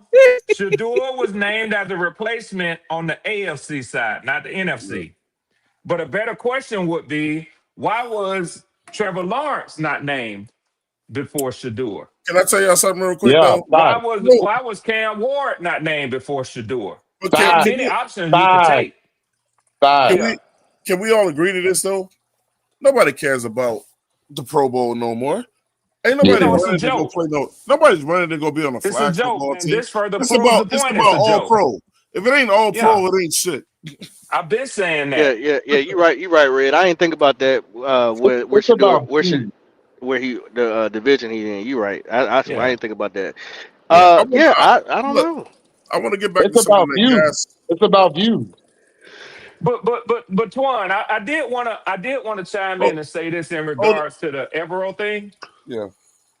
So I completely and vehemently, however you say the damn word, disagree with what Zip said about, and you too, Twan, about Evero's stance. I'm not saying that he's not dissatisfied that he doesn't want to coach in Carolina, but he ain't sabotaging himself because what people in corporate America do not do is want to have a firing on their resume.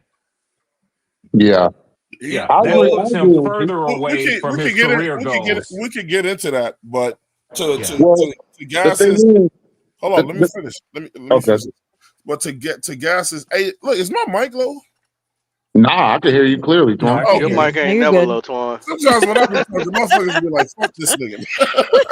I No. kept trying to get in like that double dutch shit. Look, the reason why I agree with Gas is this. First of all, Ever ain't calling the games like he don't want to be fired.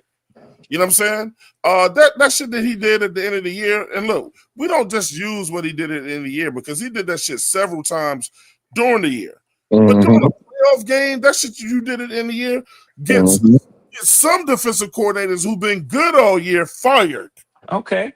I get you. I hear what you're saying. But And that's just why hold that's up, why let me finish my point. And to what Gas was saying earlier was this when it comes to Evero, man, was look, man, we can look at the front office all we want to, Gas. We can Mm-hmm. look at Cam Morgan all we want to. We can look at Canales. And then somebody brought up that it seemed like all of them love Evero, right? Yeah, yeah. But guys, what have the players said this year and not said when the cameras was in front of them? When it was just like, man, I can't really say shit. And Princely, look, man, I'm gonna love Princely to death, bro. I'm glad he had the balls to say what he needed to say when he said it's not the players. It's the scheme. Yeah. It's the scheme. I'm Princely, glad he stepped up and said it. When Derek Brown and Jaycee Horn was sitting next to each other, and Jaycee Horn said practice was shitty. Dudes is out there, and JC and Brown looked at him like, man, he can't say that shit. It's Evero. and he's like, shit. So you can say we could look, the coaches, the front office, they gonna always do that media bullshit. But for the most part, players don't like to lie, bro. Nope. okay. So can I try to keep it at this topic? Again, to sort of counter what you're saying, and tell me if I'm misinterpreting what you just said, Twan. But basically, you said the play calling that he had was suspect. Most coordinators would get fired for it, but he did it intentionally so he could get out of there.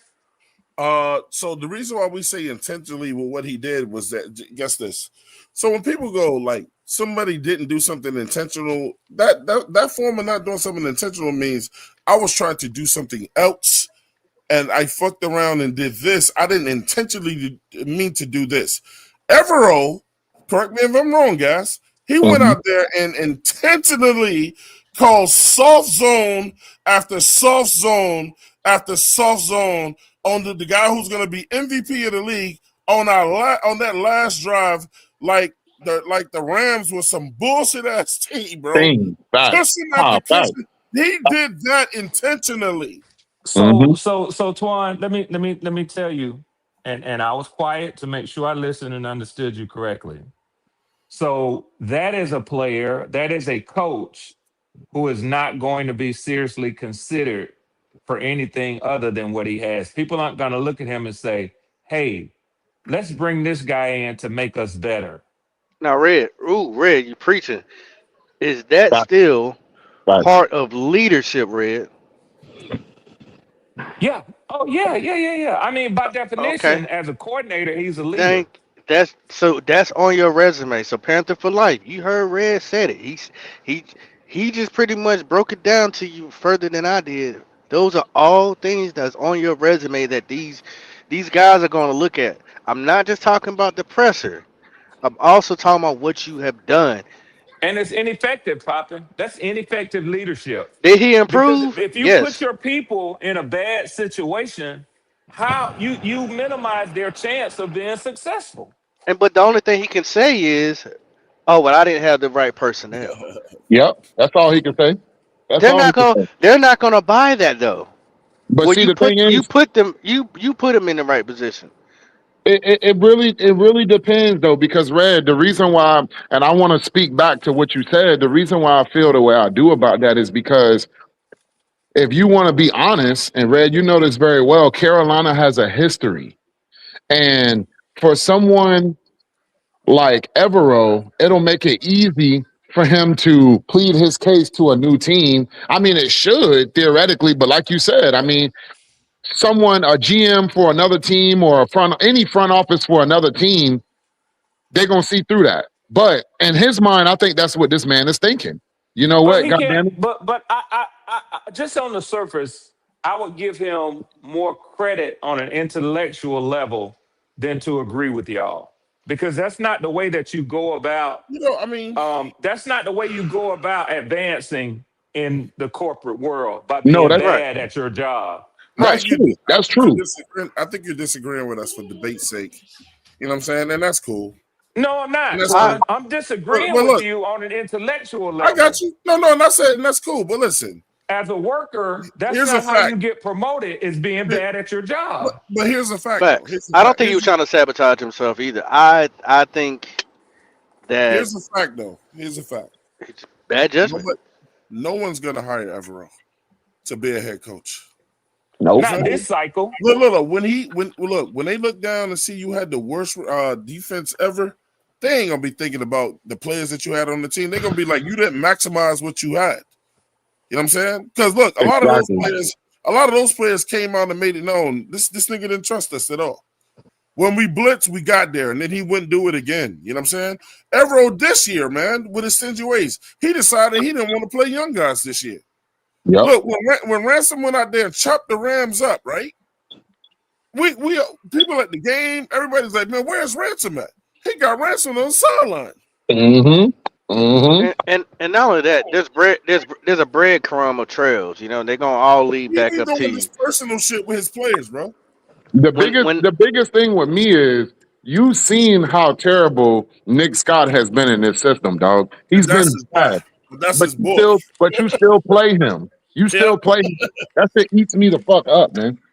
Well, that's what I said. Nick Scott is a breadcrumb. It's all gonna lead back to Evero, because they're gonna like, well, what about that free safety you had? Didn't you coach him before? Yeah, we don't know what goes on. I mean, there's some players that you might think should be hitting the field before Nick Scott, and they just may not. When they get out on the field, the coaches might see something different looking down from the box. He might be 3 feet out of position, and they're like, that ain't where we put you at. Just for the record, when that music hit, it means I'm bringing somebody else in. Oh, my bad. I can't hear the music. I didn't hear the music. You can hear the damn music, nigga.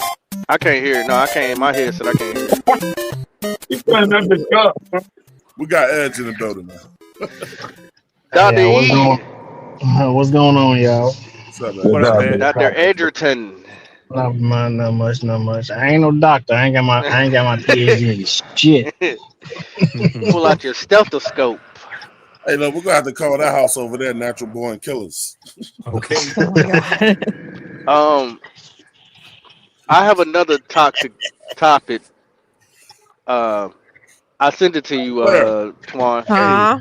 Did you do what you did that night just to still add some work? Did I do what? I said, did you hit Bambi that night just to still add some work? Oh my God.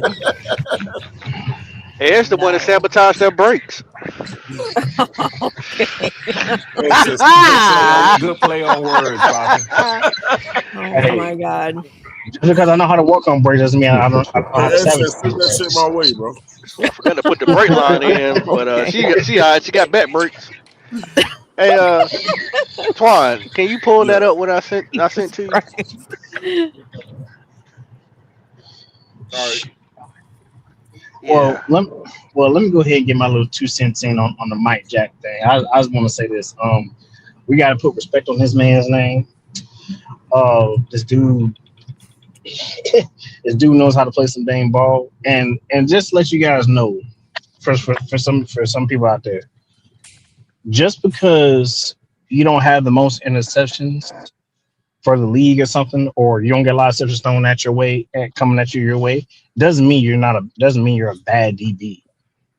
It can possibly be because they know who you are, and what they do is that they don't throw to you, they avoid you. So what's they're going to do? They're either going to move their number one guy to the other side and make sure that you get the weaker guy, so that way they can get their stuff on the other side, or if that shit is blanketed, they're literally not going to go that way. They're not going to go that way. I mean, think about it. Everybody in the football world considers Deion Sanders the greatest cornerback of all times. Why, if that's the case, why don't you think he has less than fucking 75 interceptions in his whole career? I gotta pull this from X. Nobody was throwing at him. Exactly. No one was throwing that. Same with Reeves. Same with Reeves. Exactly, because think about it. The one guy that has the most interceptions in the NFL right now is Dick Night Train Lane with 81 interceptions. But granted, that was in the 40s. That was in the 30s, 40s, and 50s. Yeah, that's okay. That shit. That's a record that's a record that'll never ever be broken in NFL history. So you can go ahead and forget that. Ain't nobody gonna ever recognize that record either. Well, the NFL recognizes it.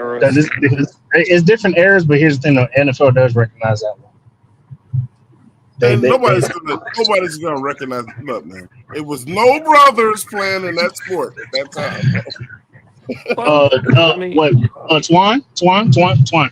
Dick Night Train Lane is a brother. He's an African American football player. Yeah, but the level of competition was due to. Okay.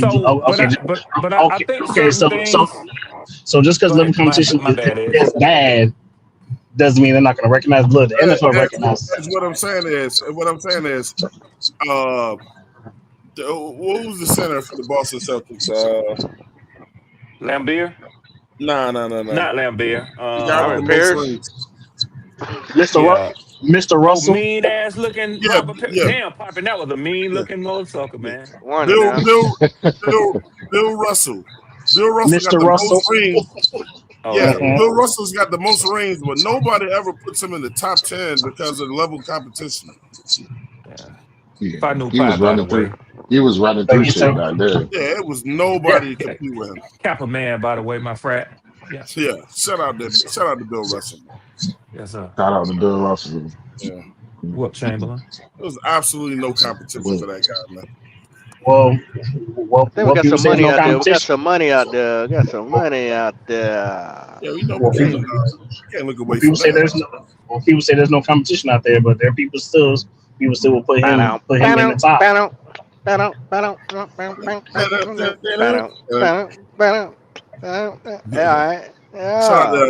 to Navas. Shout out to Navas. He said Salah had a ton of injuries on the 49ers defense. Let me slow this down. So I want to read this one slowly. I already know where he's going with this. Navas with the $10 super chat. Salah had a ton of injuries on the 49ers defense and lost key defensive players in free agency, and he still did a good enough job to get a head coaching job. Preach.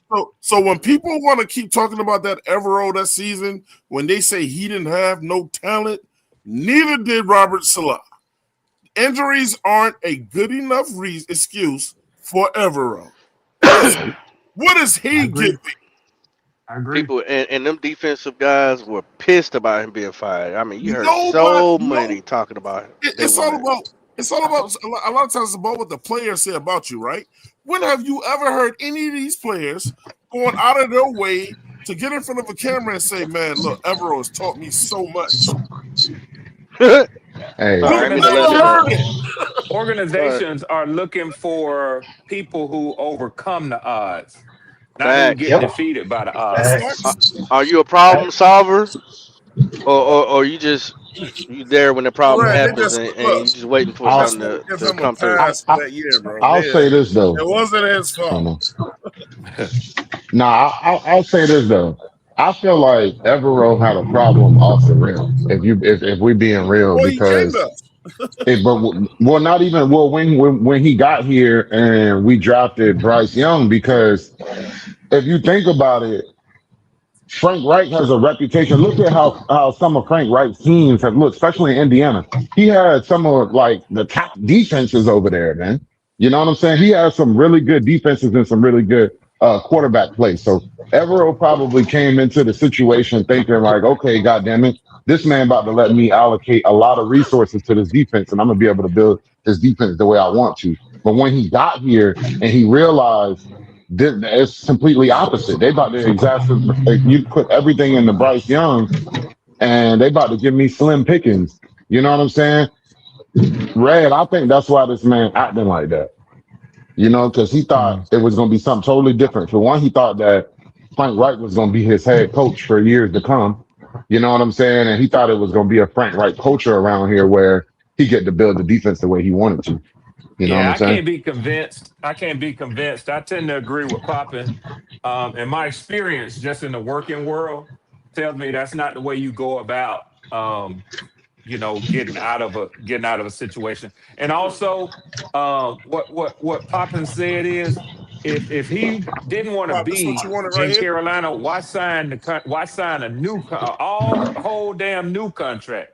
Because he's getting overpaid, Red. If I Yeah. know my bread is buttered here, then I'm gonna secure that. And then he still went and fucking interviewed with other people. Let me ask you this: if that's the case, then why did he still take interviews with other people for head coaching jobs? Because he wants to be a because head the coach. team exactly But think about but it. There's only 32 head coaching jobs, and if your But you name gets guys both know, like we if know, your that name gets no put in that one. cycle, you gotta try to fucking get it, because there's only 32. There's only Well, 32 of them that y'all goddamn but already jobs. listen, know listen, that no listen to one what I wants just to asked hire y'all. him. Listen to what I just asked y'all. No one This wants to guy, hire him. this It guy does. is getting paid more than our head coach right now. He's getting paid Yeah. more than our head coach right now. Okay, so if Uh-huh. I know, so I'm going back to what I said. If I know my bread is buttered here, you see what I'm saying? Yep. If That's what y'all missing. That Well, y'all missing but that. no, that's not what no, your question was. Your question no, was, then why didn't he take interviews for head coaching positions? Well, I'm and the telling answer you, is there's only 32 of them dang jobs. In And he order for you wants one to, in of order, those jobs. no, not head coaching jobs. No, he don't. No, he He's does trying. want one. He's trying to get to a head coaching job because he knows at the end of the day that's the ultimate goal of where you want to be. Because there's only 32 of them Yeah, goddamn that's jobs, Do you that's think what I I mean, was that's saying, and true. that's Juice. the That's That's what biggest, I was true. saying. That's true. and that's the ultimate goal that every coordinator and every coach in the league that's not a head coach, that's what they want, unless And they no decided team that is they gonna don't hire want to him fucking No, do sight no, that. no, no, no, no, unseen. no, He no, no, gotta no, go no. sit Oh, down for the no. hold on, interview. hold on. Let me read this money, I give guys. you that. Let me read this money. Oh, okay. All right. Shout out to the guy. Hey, shout out to Eternal 252 with the $5 super chat. He said Mike Jack been on 4 teams. He got here and blossomed. Shout out to Evero. And look, That's a fact. if you think Evero has anything to do with his skills, first of all, Mike Jack already shouted out who made him better. It wasn't Evero. Tell him. Was he with Evero in Yeah. Yeah. in Los Angeles? No, he was not. No. He Mm-mm. was he was with Seattle. He's Okay, already cool. shouted out who got him better. Yeah. I don't know He what I already don't know shot what out It he wasn't the. Evero. is. Yeah. It He was already. our DB coach. It was It our was our DB. DB He was coach. a DB coach. Yeah. He So didn't Yeah. that give right. Evero no credit. Right. So Yeah. He didn't give let Evero a let's zero. let's let's not act like let's not put props on somebody who didn't get the props. They Yeah, didn't earn it. I mean he put my Jack put the work in. The DB coach uh broke him down and built him back up, and he went out there and did what he's supposed to do. You know, And then let's not be real. He alongside J.C. Horn, Car. Yeah. Like, right? come on now. Yeah, iron J.C. sharpens Horn out iron. there with him. But Exactly. I want to but ask. I want to ask Edge a question. What's up? Do you really think any team is going to hire Evero as a head coach? It's a possibility. Again, I'm going back to the gas thing, like, because I thought gas made a great point. Like, and I thought, and then combined with Red Swarm's point, you know what I'm saying? You're not gonna leave where your bread is buttered. But if Carolina is acting like they can't live without you, then of course I'm gonna go out there and interview with these teams because I have no fear that I'm not coming back to a job. Exactly. I already know I'm going to come back and get paid. I know I'm gonna get. He got interviewed by the Raiders twice. Hold on. Let me finish my point. He got and then I want to twice. respond to one. Gotcha. He done got interviewed by the Raiders twice, Atlanta, and the Steelers. That's. I know people don't want to believe it, man. That's just some Rooney shit. Okay. Nobody's fucking with this guy, bro. Okay, Twan. So let me say this. So first of all, you act like it's an embarrassment for a coordinator to be called to interview for a head coach position. That's one thing, right? I don't know what it is not. It is not. Whether it's a Rooney Rule requirement or whatever, you're not going to get this. How many jobs have you been hired for where you didn't go and sit down for an interview? I'm just curious. Let's keep it a buck. I don't want to do our personal shit with football shit. No, that's true. That's true. I did three. That's 3 of them. Easy to answer. Yeah, no, it's a basic point you're making. It's a basic point you're making, and I get it. Yeah. If you want the job, you're gonna have to interview for it. Yeah, so if you won't get it if you don't try. You think he's gonna sit over there and say, "Nah, I'm good. I think y'all only want to interview me because I'm black and you got to interview." Well, no, I mean, I've worked jobs that I haven't. My last 2 jobs I didn't have to interview for. Okay, so Mike McDaniel, he interviewed for a number of head coach positions. Then he said, "You know what? I like the coordinator opportunity here better," right? So what I'm saying conversely to Evero's position is if Evero were in the same position as Mike McDaniel, he could very easily say, "I withdraw my name from consideration for the Las Vegas Raiders head coach position. I'm satisfied in Carolina." And he can 100% be the head coach. Because Ray also think but also think about it like this. Freaking the defensive coordinator for the Kansas City Chiefs. He had dominant defenses throughout that whole fucking dynasty.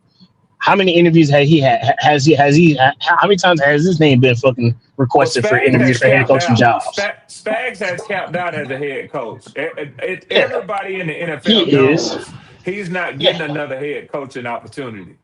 Well, I mean, at the end of the day, I said this a while ago. I don't think Evero's going anywhere. I think they made him some promises. I think when Dan Morgan fell on that sword last year before the draft, I think it was set in stone right then and there. If we would have known that he already got extended, I mean, we wouldn't be having this conversation. And they kept that under wraps for reasons why, because they knew the fan base would be upset. But he's not going anywhere at all. I don't understand why we're having this conversation, period. Because you brought it up. The motherfucker is not going. You brought it up. And then he said he don't understand what I said at the top. About. But guess what? Hey, guys, before you did you hear what I said at the top? I was like, I don't know how to tell y'all this, but that motherfucker is not going nowhere, bro. Nah, nobody want him. Ain't nobody want him, bro. And I feel like deep down inside, he knows that. That's why, to me, it don't even make no sense why you would even try to go interview. You know your resume from the Carolina standpoint ain't good. And like we all know. You got to show initiative, guys. He got to. Exactly. I mean, I feel you. I'm gonna cut all the bullshit, guys. If we had fired him and he wasn't coming back as a DC, right? I'm putting all my chips that nobody would have even hired him as a DC. Yep. I would have loved his ass. I would have told his ass, man, check this out. You want to interview for head coaching job? You want to interview for head coaching jobs? Well, check this out. The last 2 years, my defense ain't been great anyway. Well, Goddamn it! Here's what I offer you. What am I gonna hire you for? he been trying to get interviews as a DCF, but Tepper blocked it. He been trying to leave for a while, but he ain't going nowhere. Another subject on Toxic Tuesdays is why I asked Twan to pull this video up. Yeah, man. Can you play the video? Can you play this? Can you, man? Don't. Go ahead and say fuck you, right? They are trash, but go ahead. But you act like I go out here and be like, yeah, the Charlotte Hornets are the best. But get to your point, bro. Well, I'm trying to figure out what was your point. That the Charlotte Hornets are absolute. But nobody's talking about the Charlotte Hornets. All right, let's go. Play the video. Come on, Maestro. Oh, you want the volume too? Well, other people are listening. All right, here we go.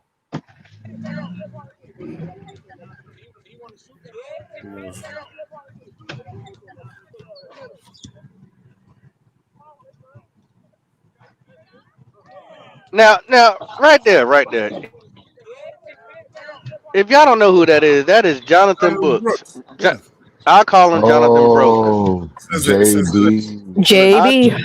I call him Jonathan Brooks. Now I hear people and look, I'm about to be toxic because why you wait for Edge to come up here before you tell Twan to pull this up? I don't. It wasn't for Edge. I wasn't. Bro, I was not talking to Edge at all. I try to promise you. Hornets fan. Okay. Yeah, I wasn't thinking. It's because JB. I talk about Jonathan Brooks in Texas.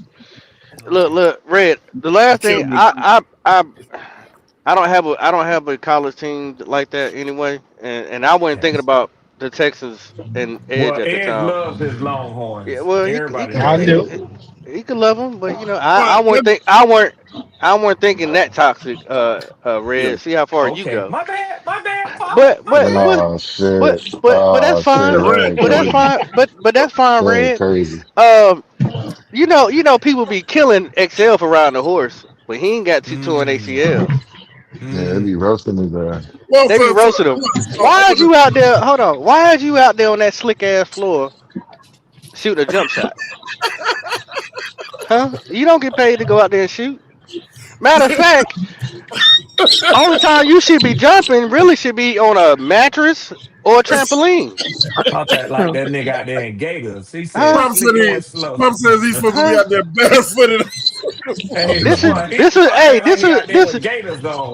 This is when peer pressure. This is when peer pressure. You should have said no. Man, nah, bro, I'm cool. I'm cool, bro. Go ahead, man. I'm gonna let you do it. I agree with you. Nah, if he would have came, hold on, man. If none of y'all were talking about this, if he would have landed on that knee the wrong way after taking that 2-inch vertical that he has. He said 2-inch vertical. What you say then? Did he leave the ground? Barely. Now look, congratulations. The shot was wet. But brother, let me see his left. we don't have time to see you shooting nothing. But Pop, inside the end zone. Hold up. Is he rehabbing for the Hornets? In his defense, he's not gonna jump up in the sky for a standing still 3-point shot, bro. You're missing my point. Leave that to the professional NBA players with your bad knees. I think you missed with that one. He shouldn't have been his ass out there, period. Right, thank you. Because you're a lot. Hey, Gas. He a liability. Twan. He a liability. Anything can happen. Boy slip on a banana peel, it's over. Man, you going too far. He had practice, so he must be cool with at least some of the. Listen, let me ask you this, Red. How is he developing on the football field and he over there shooting jump shots? Hey, man, that's probably his homie or something. You might as well poppin'.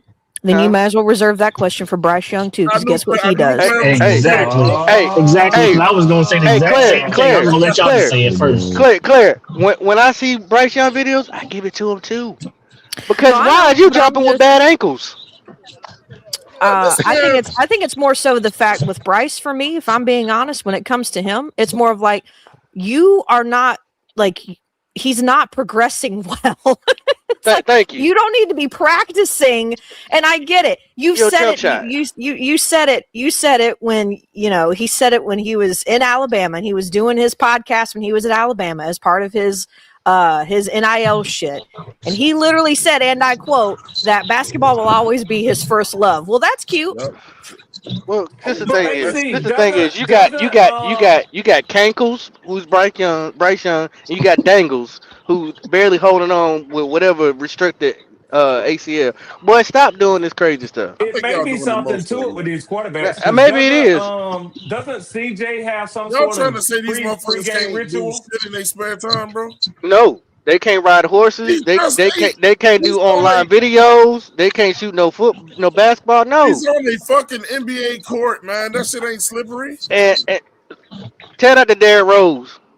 What is this? So you saying this man can't motherfucking take a shot? Nope. Take a shot of liquor.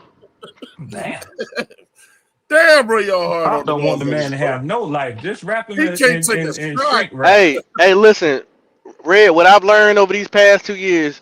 These guys can't have no personal life. So if everybody else catch a hell, he gonna catch hell too with me. I see you. I feel you. Nah, don't be pulling nobody out no four-wheeler. Don't be shooting no threes.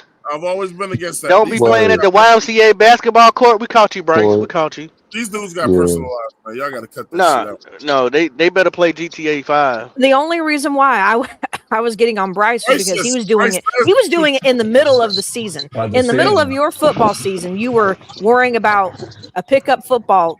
Really? Or pickup basketball. And this motherfucker said that my first, you can't be an NFL quarterback and say my first love is basketball. Well, he can't play basketball because he's 5'10". He said a whole lot of other dumb shit though. That's not true. Spud Webb, Muzzy Bones. Well, he ain't no Spud Webb. We all know that. But and then Edge's defense, Edge pretty much said that he pretty much. Hey, look, when he walked away, you could tell he hurt. I'll say this though. Look, let her she shoot. Get that bam, hit it. Pop. And look, ow. I think Bryce Young gonna be all right next year, man. I ain't gonna lie. What's up? I think Bryce Young gonna be all right next year. That's how I turn around. Hey, Gas. That's that turnaround move. That's that old man turnaround move. He did that. Come here, boy. Yes, you say that every year, bro. That's why I moved right past it, Twan. I didn't even try to, I said it. Look, I even said it last year, bro. What's up, Twan? I said it wasn't him. He gonna be all right, man. Trust me. How's he gonna be better next year when he fell back this year? From one light skinned brother to the next light skinned brother. All right, keep messing with LaMelo. LaMelo be hurt too. Keep playing around. Eternal 252 said 336. These niggas tripping. Yeah, it ain't nobody tripping. It's just me. It's just me. You gotta start calling you niggas out. Hit the link. Eternal 252. Hit the fucking link. Eternal do his thing in the chat. He ain't gonna do that in the chat. Hit the link, bro. I don't understand why guys are afraid. That's not. I don't understand why guys are afraid to talk on podcasts. Twan, let me say this. If you would, please. Let me say this for Eternal. That's not his thing. You're not going to induce him to do it. That's not his thing, bro. Listen, I just want to say this, though. Nobody on this show is going to come for you, man. It's all fun. It's not a fear thing. It's not a fear thing. It's not a fear thing, though. No one is going. Look, nobody can see you. You can do that voice shit like the dude with the Cody show. Everybody don't want to do that, man. We just glad that they here, man. Everybody don't want to do that. Just pull up, man. I think a lot of these dudes really do want to say something, man. They just Twan. They see a lot of people get fucking jigged on, and crazy motherfuckers, and then they're like, I ain't trying to get into. I'm telling you, on this show, you're safe, bro. Shit, that boy Bryson be good next year, man. Hey, man, listen. I'm with 336 today. He's the best ball coach. Yes. Who gonna be good next year? I ain't been trying to talk about Bryce for real. He's gonna be all right, man. I ain't even trying to talk about Bryce. I ain't getting into that Bryce shit. Yeah, I see what you're trying to do, guys. I ain't really trying to do nothing. Right. I just wanted to throw that out there, you know. Too early. Gas. Look, too early. Hey, Red, I'm too glad, early, Red. I'm glad you threw that out there. I know that's right. Hey, well, guys, look, I'm glad you threw that out there, but I say we throwing that shit. But we already got enough shit for that man already. I'm gonna tell you why, guys. It's all about the defense right now. I just know to keep it 100. I'm on record in other places standing behind the nigga, so I ain't trying to be over here not standing behind him. Well, if you standing behind him, you good. If you standing behind him, he show his code. I mean, no, I wouldn't say that. Because he's sitting in your shadow. You had him for 10-7 this year, didn't you, Zip? Yeah, I sure did. I had him for 10 plus wins. Yeah, I thought so. I did. It's all good. Hey, man. We was only short by 2. We was only short by 2. We was only short by 2. That's enough of my Toxic Tuesdays. I have nothing else to say on Toxic Tuesday when it comes to toxic stuff. We'll come back to you next week. Toxic Tuesday, get it off your chest today, bro. He said, man, what is MacTown Tony said, man, what is it this time? Why y'all nitpick so much? And I think just cracking jokes, bro. Just cracking jokes. You know, hey, bro, listen. It's what Pop said is this Toxic Tuesday, man. But it's not we telling the truth. You know what I'm saying? It ain't nitpicking. It's just a debate show, bro. We can't kumbaya on every show. True. You can't. You gotta keep it. Because then it'd be boring. It'd be boring as hell. But my thoughts on Jonathan Brooks is this. Hey, look, if he gets a chance to freaking play, he gets a chance to play. Honestly, I don't think he's getting a chance to play. I think we're going to get rid of him in this offseason just to bring somebody else in. That's just my thing on Jonathan Brooks, and that's all. I'm gonna be honest with you, Edge. The more I thought about it, Edge, I'm willing. I want to give him a chance, bro. I want to see what he got. Why would you cut him or let him go before you see what he has? Well, I mean, I wouldn't. Yeah, I wouldn't either. Yeah, if you asking me, I wouldn't. You know, I mean, that motherfucker might be a killer. You know what I'm saying? Yeah, he was a high draft pick. So evidently they saw something in him. Yeah, I want to squeeze him in. You know? You damn sure gotta give JB some bounce. You gotta bring him in slow though. You gotta bring him in slow. We can't. The thing is, he came in with an injury coming out of college, and then he immediately got that same injury with us. That's why motherfuckers are scared of him, bro. But I don't know. Maybe he's been out long enough to get it done. Yeah. I mean, there was one game where he did show a little bit of what he can actually do. And one game, that was in that Tampa Bay game. You know, he did all right, but he showed what he can do when he can be healthy. Now we just gotta see what he can do with it 100%. But I need to hear what AC was fixing to say to us. Oh no, I was just gonna say if the plan is also not to even bring back Rico Dowdle, then it would be stupid to not allow Jonathan Brooks to try to play out a season, considering the fact of how cheap he is right now. Mm-hmm. So.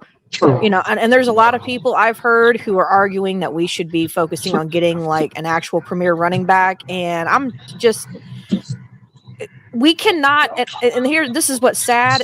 We're in a position where we think we have to have premier everything on that offense because of a certain 5'9" and 3/8 QB that we've got. So because of that, no team has a premier everything at every position, and I'm sorry, but we don't have the money or the resources to be that team even next year.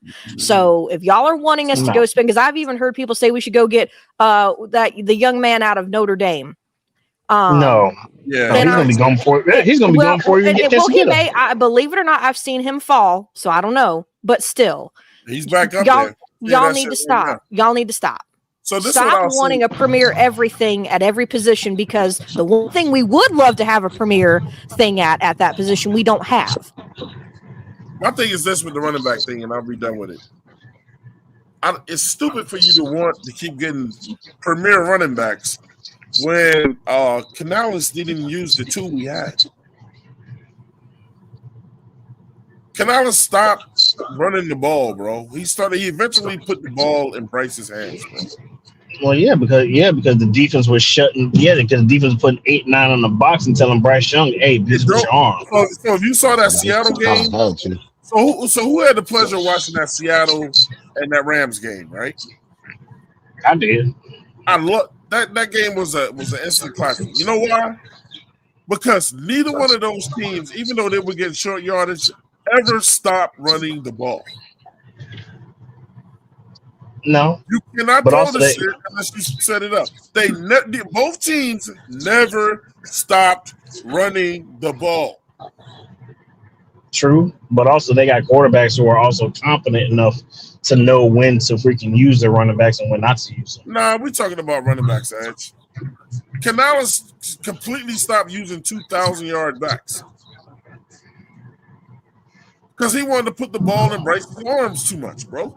You got 2,000-yard backs, and when Tuma got completely healthy, he still stopped going to the running back. Yeah, they put 8-9 on a box. Canales wanted to see. Canales wanted to see what fuck Bryce could do. Say it one more time, bro. And that's what Guys, tell him, bro. You never stop running the ball. No, trust me. I know you don't stop running the ball. I agree with you wholeheartedly. No, I agree. I agree. You never stop running the ball. I agree with that. Like he's winging it, bro.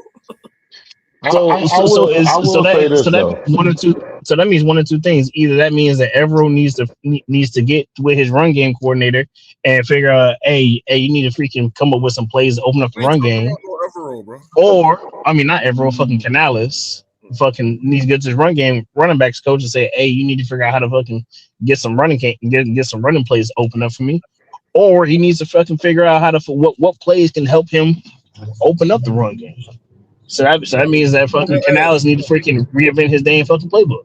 But yeah, all over again. I agree with that. But guess what though? If you're an NFL head coach, you should already have that shit. Like what this dude is constantly. I want to ask Gas though. Hey Gas, what do you think? What do you think about Canales' scheme, bro? To be honest with you, I like Canales, man. I like Canales. I like what he's trying to do. Canales he's stubborn, I'll say that. He's very stubborn and he gets frustrated very easily. And you see it in the play calling, but I like what he's doing. You know what I'm saying? I think that he's a second year head. He's a second year going on. Listen, he's a second year going on third year head coach. And I think he's figuring things out, but I think that our offense is improving. We're getting better. We got a lack of in a lot of spots, and we got to really get consistent. And I think the wide receiver position, get consistent play there. But okay, so this is where the debate part comes in. I'm going to specifically ask Claire. I'm going to specifically ask Pop. Did we get better this year offensively? No. I'm here to tell you right now, no. Regardless, because someone's gonna bring up T-Mac and Bryce Young's, he got 11 yards over 3,000 for the first time in his career, and people are gonna go ape shit. Look, like it or not, since we've had Bryce, essentially, even with the upgrades that we've made and adding weapons and all this other stuff, our offense for most of the big major categories has stayed in the mid-20s or the 30s in a lot of those categories. Nothing has changed. Nothing has blossomed. The only thing that has gone up, if anything, is the run game. But if we're talking strictly like anything with the pass or anything dealing with Bryce Young, that has all stayed in those latter 20 sections and in the 30s. That has not changed. So you're telling me that the run game went up and then he decided he didn't want to use that shit, but he wanted to stay with what was bringing his numbers down. Well, and that's why I had that article and we had that conversation months ago, Twan, when I talked about everything dealing with Canales potentially being tied to how great and good Bryce Young could be made to look. And you can't do that if he's not getting the ball. Guys, I'm just tired That's of the what fluff with the team. I'm tired of the fluff. if I'm tired of the Bryce coaches on Young, the panel saying shit that we don't believe. It's like, man, we got 2 eyes. We see what's going on the field. I'm tired of Canales going up there lying to us straight to our face. He didn't get better as a coach. He did it. So that's why I said, can you name something specifically that he got better at? You said, can I name something specifically that he got better at? You said, I like him. He's getting better. What did he get better at? I mean, I think what we saw from Canales this year is him staying with what he came in saying. You know what I'm saying? Now, where I feel like we got better at, Bryce Young scored more touchdowns this year, didn't he? No. I said, what did Evero Listen, oh, you said what did Evero get better at? What did Canales Evero? get better at? Oh, okay, let's see. I mean, Yeah. it's arguable, but what I'm saying is, I feel like bro stayed with his message. He stayed with what he came in preaching. But guys, I'm not getting on. Look, by no means am I getting on guys. But guys, don't you want to see some results? And it's gonna take time. You can only keep preaching the same sermon to me so many times, bro. But this was his second year as a head coach, bro. This is his second year. Some guys do get fired after one. I mean, we did it.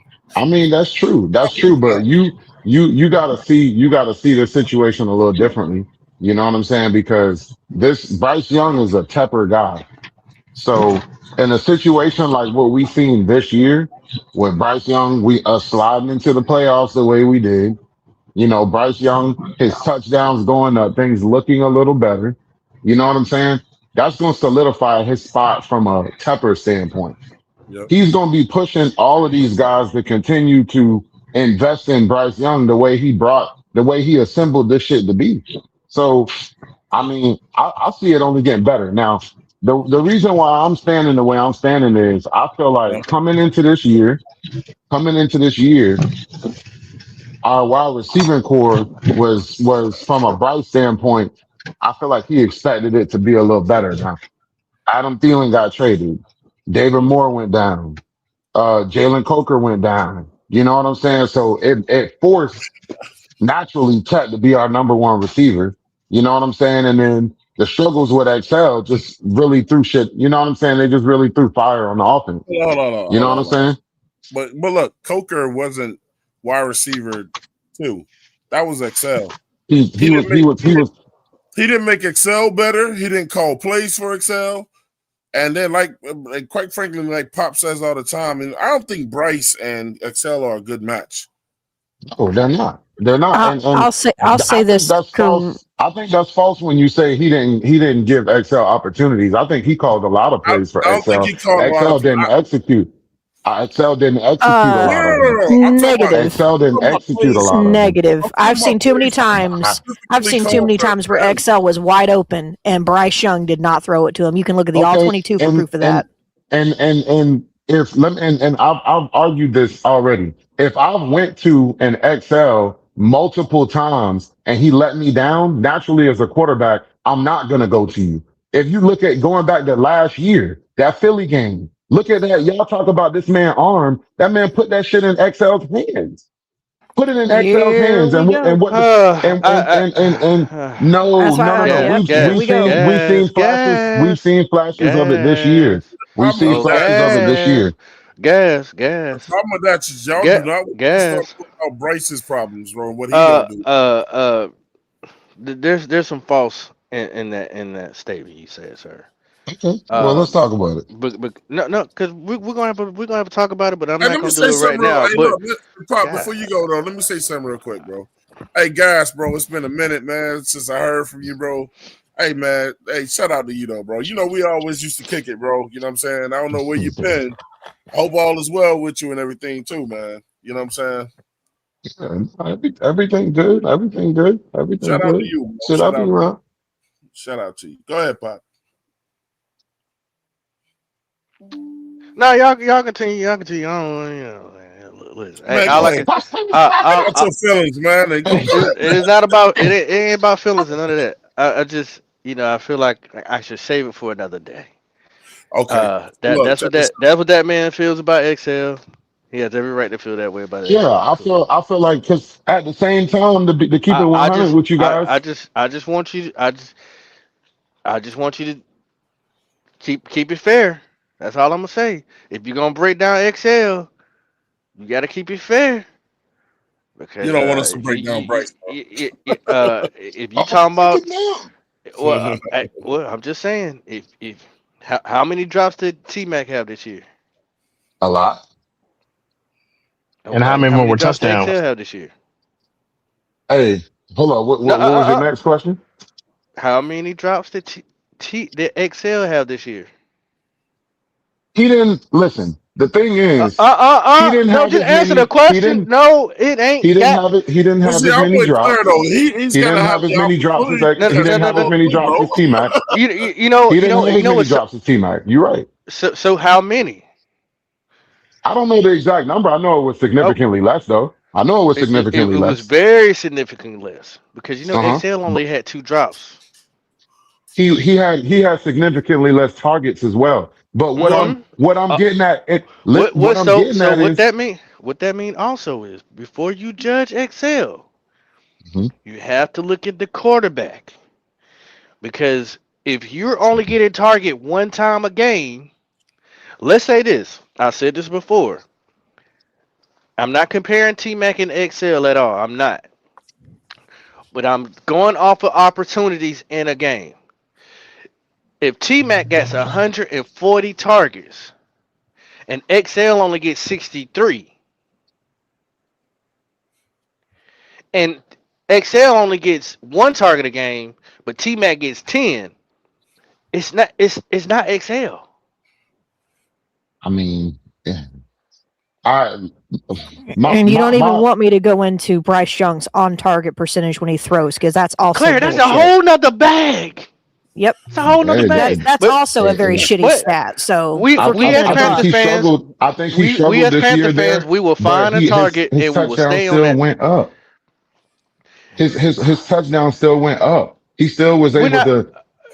No. I'm not Listen, talking no, about that's Bryce. I'm talking. I just jumped in because of the XL part. Because y'all Man, talking about Canales my and thing did Bryce is, play better? Once again, I still feel this way. Yeah, I agree. I do like Canales too. So me and you on par on that. I do like Mhm, Canales too. not me. But I feel like, and this is my opinion, mhm. that Bryce Young enables Canales play calling. You are not going to be able to see Canales' full potential with Bryce Young because Bryce Young does not have elite traits. Yep. So I can only Well, call what he can do. mhm. And See, gas and Well, gas. Let me also handicapped. and gas and let me also bring this up to you because it's also been proven too. Nick mhm. Not Saban saying had to Bryce change can't up play his whole better. Sure, he could definitely tighten some things up. His footwork, he can get stronger. He can look at more video, more tape. He can read defense better. He could process the game faster. He can do those things to make him a better I quarterback. just don't think they're good But for each there's a other. limitation I of keep what saying it. Bryce can do. I'm gonna And keep when, saying it though. Those guys are not good because look, guys did make a point. Excel and Bryce are not good for each other for whatever reason. well, But guess what? let Blame me his finish. daddy, But cause his listen, daddy's the one that said he wanted to but his excel. numbers, but Bryce's touchdowns did go up. He yeah. does eyeball it. I mean, he feels like he got a better connection with Tet and a better connection with Coker. Bro, he But only throws the light skinned niggas. And hell no. listen. Hear me Listen, out. Hear me out. Hear me out. no, Hear I me got out. you. Let me finish my point. XL Listen, got outperformed by Jalen Coker 2 years in a row, and Jalen Coker missed significant time. XL, the same thing you could say with XL being downfield, wide open. He also has. We could go back and look on the film as the eye test. We don't even got to look at all these stats. they There's a not lot of effort plays. There's a lot of lack of effort plays as well. I've not seen both of plays them. where this man flat out not blocking, flat out just not blocking, letting niggas get to the quarterback or get to the running back. Like this man, he hasn't been good so far. Now, what I will say about XL, if you look at his college trajectory, he's due for a breakout. Yeah, we He's ain't due wasting for a 5 breakout. years. I feel you. We shouldn't. I don't think we should. I think if he don't perform Them this, guys I think not, if hey, he guys, don't, they're not good for each other, man. One look, Bryce ain't gonna be the one they gonna get rid of either. They oh, just he's not good not for each because he's a other. temper guy. Yeah. They just not good And for each other. For whatever reason, it's not like XL is not getting open. And most of the times, like Papa them said, when I see him throw the XL, he throwing at this man's feet. He throwing a ball to him that he can't fucking catch. And then the other times, he's not even looking his way. So I'm telling you, it's got to look. I don't think XL and Bryce talk to each other in that damn locker room or on the field. And look, we've seen this shit happen with many teams so many times before. Sometimes Just guys throw me don't the have deep ball. Just throw Man, me the deep ball. I'm some of these telling guys you, just don't have chemistry, bro. I don't think they got good man. chemistry. They don't. And what I'm telling you is Bryce Young has given up on XL to an extent. Now, from a team standpoint, from a Dave Canales and this coaching staff, wide receiver coach, they haven't given up on him. But Bryce Young don't fuck with him. That's what we're seeing. And you got to understand from a business standpoint, it's never going to work out the way someone like in XL's position wants it to. He's going to have to put in effort. If he sits there with this mindset like, oh, well, they brought me in number one and I should get my opportunity still. And, nigga, people are coming in surpassing you. Not even Ted, Jalen Coker. Jalen Coker is our number two now, nigga. You had the opportunity to be that this year. Well, people ain't gonna want to hear this. Gas, you just said. People ain't gonna want to hear this, but Coker is better receiver than XL. XL is. He's a much better receiver. You just said Bryce Young doesn't F with him, and it shows. So Bryce Young holds his career in his hands by not throwing him the ball. The ball. It's also What do y'all mean by? hold on. What do y'all mean by not effort? Listen to respond. Y'all are both If right you though. That's what y'all not if you understanding. we broke down a whole video that Bryce Young sits down with the coordinator and comes up with the concepts of what plays he likes, who's gonna do what, and where. That's true. Right? So that means he knows I where agree, bro. everybody is, where they're going, where they should be. If I only give you the ball once per game, that means what, guys? You're pointing the I don't finger like at you. the wrong person when you just sit here and convicted the man who committed a crime. And guess who told on him? Good gracious. And guess But who told him? listen though, not even the effort plays. What about the multiple plays this year when XL is catching the ball on the sideline and not even realizing that you know what I'm saying? He not That's a even fact, his too. awareness, He has his no awareness awareness. is off. Yeah. XL took a step back this year, dog. No matter what y'all want They to are say, not when we good went for to each him, other. he did not show up. I'm sorry. He had one good game this year. As One. far as I can That's see, it. Bryce is only good for one wide receiver. That's not true. He was good with Adam Thielen. Yeah, He it was is. good with Adam Thielen. Good with Thielen too. That's He was one. good with Adam Thielen. That's one. And Who's the number two? Ted. That's 2,000-yard No. wide That's receivers one under a Bryce year. Young. You're missing what I'm saying. That's one a year. Man, listen. He was good with Coker this year too, bro. If Jalen Coker Coker didn't only miss had this year, 300 yards. What are okay, y'all but bragging I like can Coker was there guarantee for you, 17 games? Do y'all man, know how many games? That's Hold what I'm saying. He had on. played a smaller Do sample you know? size. Do you know how many games Coker has missed in the last 2 years? First of all, Coker don't a drop lot. shit. He's missed a lot. He's missed a lot. That's why he Now, only hold on. Now, have y'all broke down? Best Hold ability on. is availability. Just Thank you. saying. Now, have you broke That's down true. Now, That's have true. y'all broke down the film on the see the route concepts that XL runs and Coker runs? But Have Claire, you? look, I want to get clear on this. But Claire, we can name That's a so no. many teams where Okay. a quarterback has his favorite fucking wide receiver, and most of the other wide receivers don't even see the ball like that. We can name a lot of teams like that.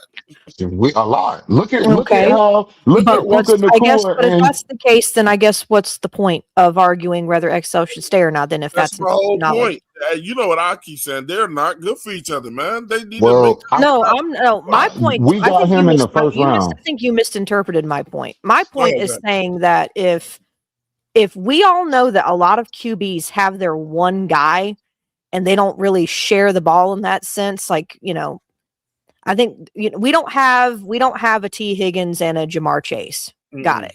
I understand that. We got to check McMillan. We got to check McMillan. We got to check McMillan. My point is, and I've brought this up before too. If you're going to make excuses for your quarterback, and he's getting better-ish, then you need to be able to be patient with your wide receiver, who is also a first-round pick as well. So if you're willing to be patient for one and not the other, then not to take this word from anybody, but you're being disingenuous. Then I got a question. Then. Hold on.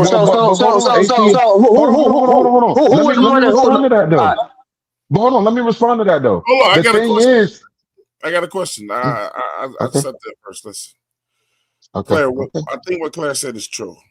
Where I would debate Claire on that is when I would ask her this. Cam's favorite target was a tight end. Who was Cam's second guy on the team? Ted Ginn. I was going to say, well, it depends on which year. Benjamin. Ted Ginn. Yes, he did. Ted Ginn. Benjamin. Ted Ginn. It was Benjamin. It was Benjamin. And then there was Ted Ginn. What are you talking about? At one point, and then there was Steve Smith at one point. There's Ted Ginn at one point. But if you're talking about just like in that 2015 team, it was Greg. Yeah, I'm just saying. No. What are you saying? Claire, what are you saying? Claire, what are you saying? You gotta let me clear it up. Shit. I should have cleared it up what Claire said.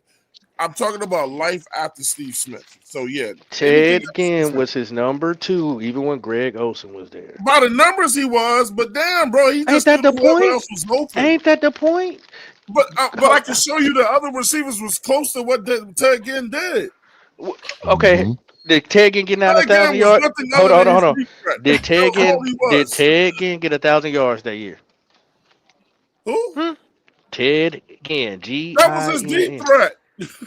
It don't matter what position he. Oh my god, y'all make excuses for everything. Here's my thing though, and here's the difference, and because I don't even want to go down this road where we start comparing quarterbacks now.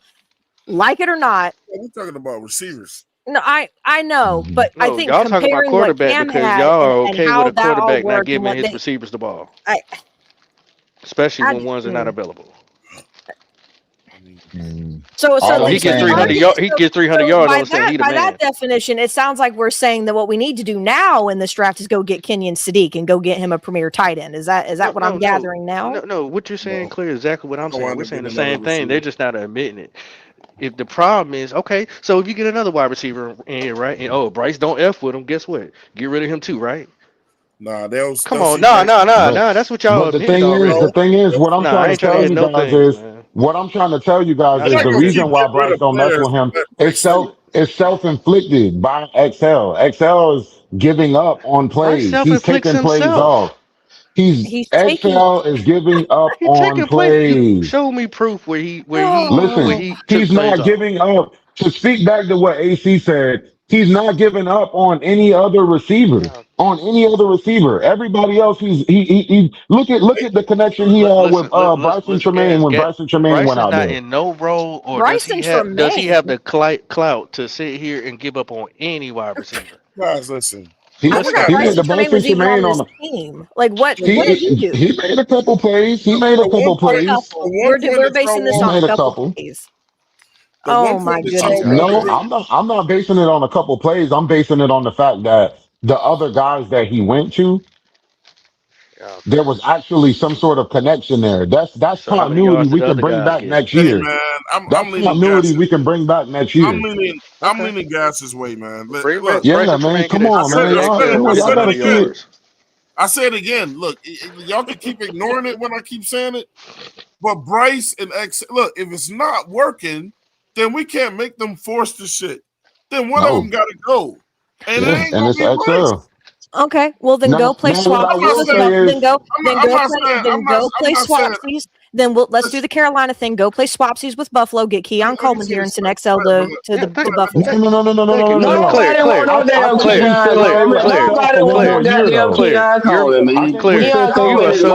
so absolutely right. Claire, you're so absolutely right. Because that's exactly what you said. Exactly what I was saying just a few minutes ago. Because guess what? If you get XL, you got to get somebody to fill that spot, right? So what would you do? You go in the draft, right? No, I Get said another play wide swapsies receiver, because right? we love to do deals with Buffalo. Yeah, Right? Because they didn't. Because Bryce don't f with him. I can't believe the stuff I'm hearing. This Claire is already said it. ridiculous. Claire already said it. It's for a reason though. He's giving up. Listen, Teddy Bridgewater was able to get 1,000-yard running back in all-purpose yards, 2 wide receivers 1,000 yards, and we talking about one person who 3 can only wide get one. receivers. 3 wide receivers. My bad. 3. Thank you for the correction. Can only get one wide receiver 1,000 yards because he do not throw the ball to nobody else. Man, y'all need to lower y'all. So let Y'all me say Bryce this. lovers. So For this sure. is what Claire said. I'm done. It is what it is. I wouldn't go that far. It is what it is. I wouldn't Listen, go that this is what far. Claire said. This is what Claire said. Or, and I think she was kind of joking about it, but it's kind of truthful. Or Canellis can actually go deeper in his playbook or actually add something to his playbook, something he doesn't do well, and get with somebody that can help him with that shit and go get a hellified tight end. I mean, I wasn't joking because we have been mocked to getting Kenyon Sadiq. We have been mocked. You gotta go get a hellified tight end then. Kenyon Sadiq is not a difference maker. He is not a difference maker. So stop saying Kenyon Sadiq. He's not a difference maker. He's a good tight end, but he's not a different. He's not no Greg Olsen or no Jeremy Shockey. He's a decent tight end. Man, you don't know what the hell he's gonna be with there's I hate to say it, there's not until you see them and on your team, there's not really a lot of big, massive difference makers coming out in this draft this year, y'all. I'm just being honest. You got to look at what Bryce does well with the receivers that he has, and then you have to go get a tight end that fits what he does. It ain't like he a long ball guy. So a tight end could be his best friend because a tight end only plays in a certain radius. Or you can just solve the whole problem by just getting a fucking quarterback in here and actually do the goddamn job. I mean, that's what I was about to say too, but I didn't want to go down that road. Solve all that. Just get a fucking quarterback in here and actually do that. Get you a good tight end or a better tight end that Bryce is gonna see him too. Okay. What's upon the star? Hey, Tech came in and got 1,000 this year, and he did force feed him, but it happened. So, I mean, I'm sorry, man. I think XL is the problem. Y'all keep talking about the chemistry between them two as if Bryce is the problem there. No, it's not. Bryce is not the problem. Bryce pushed the ball down the field. And I'm not no Bryce lover, dog, but if you go back and you watch this shit, it happened. Bryce pushed the ball down the field. Bryce has been pushing the ball down the field for the past 2 years. And if motherfuckers is not making plays, more games under 200 yards. Not making plays. More games under 200 yards than 54 yards, and he pushing the ball downfield. That 54, he had like an 80-yard game too. Those are terrible performances. I'll be the first to say that. That's why I say I'm not no Bryce lover. Blame XL for that. Those aren't the outliers. The outliers are those 400-yard games and those 300-yard games. Those are the outliers. I'm telling you, with continuity at the wide receiver position, he will get better. He will get better. Is the short passes on Bryce or Canales? Is Canales calling those short passes, or Bryce is like, fuck it, I'm gonna throw short? Canales is calling. No, the reason why you're seeing wide receivers open down the field is because that's what Canales is calling. Canales is calling plays where wide receivers is open down the field. If Bryce isn't comfortable enough to make that pass, he's not gonna make it. And that's what we've seen this year. Him not making certain passes. But what you have seen him this year is you have seen him making certain calculated passes and his touchdowns going up. So let me ask you this, guys. If he gives you the same amount of numbers next year, are you willing to spend that $55 million a year for Bryce? Hell no, I'm not, and I'll be the first to say that. Then I will hold on. I'm not, and I agree with the way they're handling it about them picking up his 5th-year option, and I think they're going to try to exchange a few more weapons on this wide receiver core. I'm going to be honest with you. I think they're not Jalen Coker. Yeah, I think Jalen Coker and Tet will be our 1 and 2. You know what I'm saying? We'll reverse that. Tet will be our 1. Jalen Coker will be our 2. But When it They comes definitely down to gonna that go third, get another wide receiver, bro. they're gonna go get another wide receiver, bro. Not in the Not top with this three guy, get picks. ready for Not in that shit. not in the top 3 picks. I bet you they're not gonna get an offensive player I unless bet it's you, O line. Bryce they Lance, will. Bryce ain't gonna Lance, say North nothing. Dakota, Bryce Lance, North Dakota State, 4th round. There you go. I Claire, bet this is you, Claire. I This is what bet I'm you they saying. do. I bet they're Don't I say not bet taking nothing. an you they get a offensive receiver in the player. first 3 picks. I bet you they won't. They I well, ain't gonna y'all say they better nothing. go get a left tackle. If you That was if you go offense, you better go get you a tackle. We Hey, pick Claire, one or yeah. pick two. Claire, I They're need you to not write getting this. no Claire, I wide need you to write receivers this down. Hey, go ahead, in the Pop. first What 3 am I? What am I picks. right? What am I writing down? What is Oh, it? only if Pop going to accept that bet. I got 50 on that. I want some of Oh. gas money too. Oh Lord. Hey, look, don't worry about gas right now. Look, 50 on what? 50 on what? 50 on what? I got 50 that Carolina's definitely going to pick a wide receiver in the first 3 picks. Oh boy.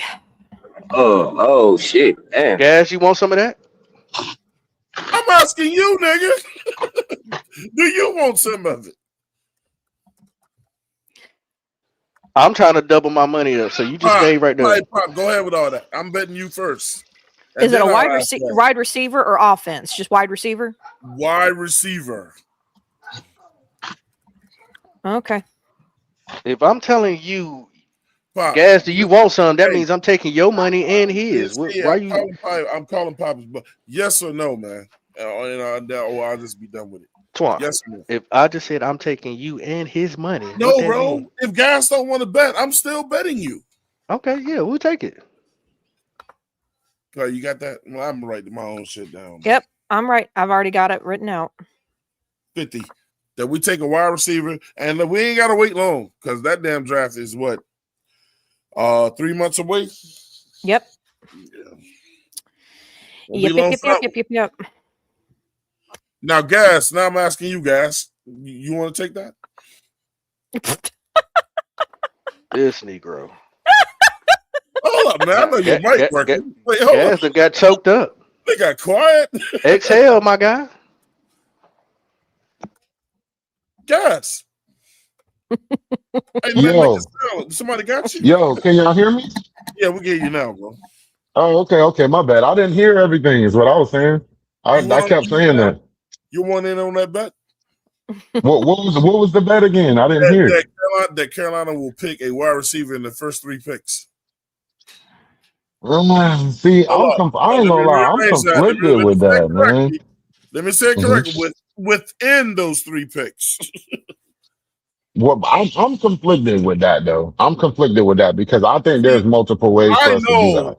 I know what them niggas gonna do. I know that they can't help themselves then to get another receiver. What you conflicted about? You just said they're gonna add to the wide receiver room in the draft. Ed, you want to do that? No, I didn't say in the draft. I said they're gonna do something. I didn't say it had to be in the draft.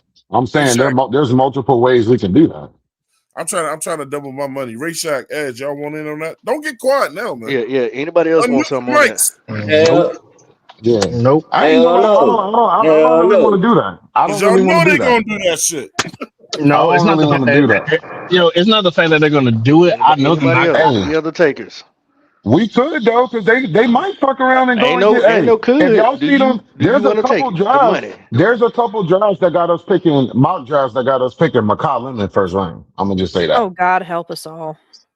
It's a couple that got us picking Lenny. You should take the bet. I don't agree with They got us picking, but look, you got the inside scoop, so you should take that bet. I ain't taking that. What I'm saying is there's also one of the same renditions that I saw Sonny Styles as out there too. You know, he fell down to around that 18, 19 area. Running right now. Hey, shout out to Pop, man. Pop was the only one that took the. Look, Edge, do you want the bet or not, man? Huh? No. Cause you let Twan have that $50. Let Twan have that $50 because ain't nobody taking that damn bet. Nobody taking that bet. Somebody taking that. So y'all know Ray like Shack, I you know don't want none either. Okay, they definitely gonna take that. They gonna take a wide receiver in them first 3 picks, bro. Yeah. And y'all say verbally you're against it, but you don't want to bet the man? They shouldn't. They have no business doing that shit. But them of Canales, look, I'm trying to tell you, bro. They need to be fixing that. The defense was the better part, right? And then like this is what I'm saying this too, Claire. The defense was better. I'm still not giving Evero credit for that shit, right? So yeah, when both of them motherfuckers know that Evero and that defense showed up better than Canales and his offense, I know damn well they're gonna go after something else. They're gonna go get another weapon for this little motherfucker and think it's gonna make a difference. Bro. What I'll say is with that who he want. Nah, what I'll say is with that is that boy, the offense was up and down, but let's not play stupid like them boys didn't hang with the Rams. You know what I'm saying? Some of the top offenses, Dallas early this year when Dallas was the hottest offense, the number one offense coming into that game early in the season. Let's not play like this offense didn't hang with a couple people with a couple offenses this year. Now this offense, I think, was the better. I think the offense was the better side of the ball this year. I'm not gonna lie. Out of here in the package oh, absolutely not. Hey, Okay. that's your opinion. Absolutely was. That's your opinion, but stats and everything else will say otherwise. But okay, that's your opinion. Stats never tell the full story though, and that's why I say, just like with Excel, stats don't tell the full story. You'll look and see he didn't get a lot of targets. He didn't really drop a lot of shit either from the stats. But that won't tell you how his awareness was off on the field, how he gave up on plays.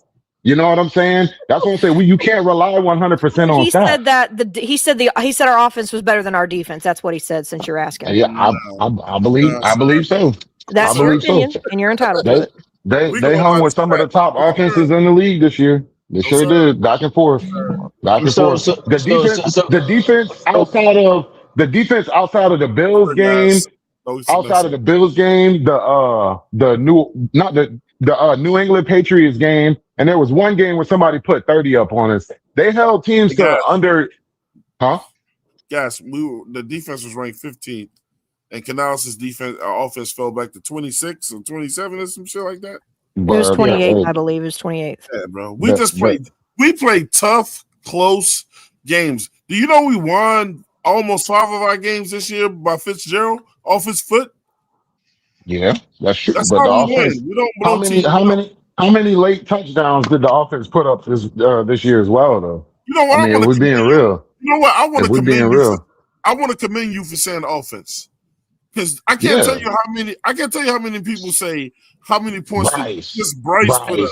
No, I told y'all it's not that with me, I'm bro. glad It's you not said that. offense. Yeah, it's not that with me, bro. I'm not one of them niggas. I want to commend you for that. I believe in Bryce. I think he's gonna get better, but I'm not gonna put everything on him when we succeed. Fuck that.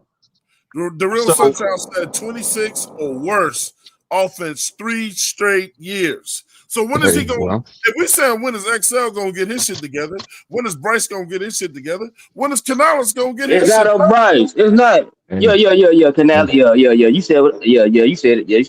He on his 3rd year too, bro. Hey, but look, you know what? Look, man. Look, we got a guest in today. We got Ray Shack, man. We got my man Gas up in here. Shout out to these guys. Shout out to the chat, man. Everybody putting the chat in there. Hey Gas Radio. You want to do a mock draft? Like, don't get scared now, bro. We can. It's too early. It's too early. It is a little early. I ain't gonna hold you. It's early. It's too early. It's too early. It is. It is a little early. It's too early. It's too early. What? It's a little early. Y'all do realize it's about to be February and that shit is in April. It's too early. It's too early, bro. I want to give it to after this weekend. Because if y'all think the combine is going to make a damn difference, the underwear Olympics, then that means y'all haven't watched. That means y'all haven't watched any college ball if y'all are banking on the combine and waiting around for it. Come on, Claire. It's on you. I mean, that's the final touches. But the combine showed you a lot. The combine showed you a lot. And I'm here to tell y'all right now, and this is a bold prediction. In 15 years, the combine won't even be a thing. It won't. It won't even be a thing. 10 to 15 years, it won't even be a thing.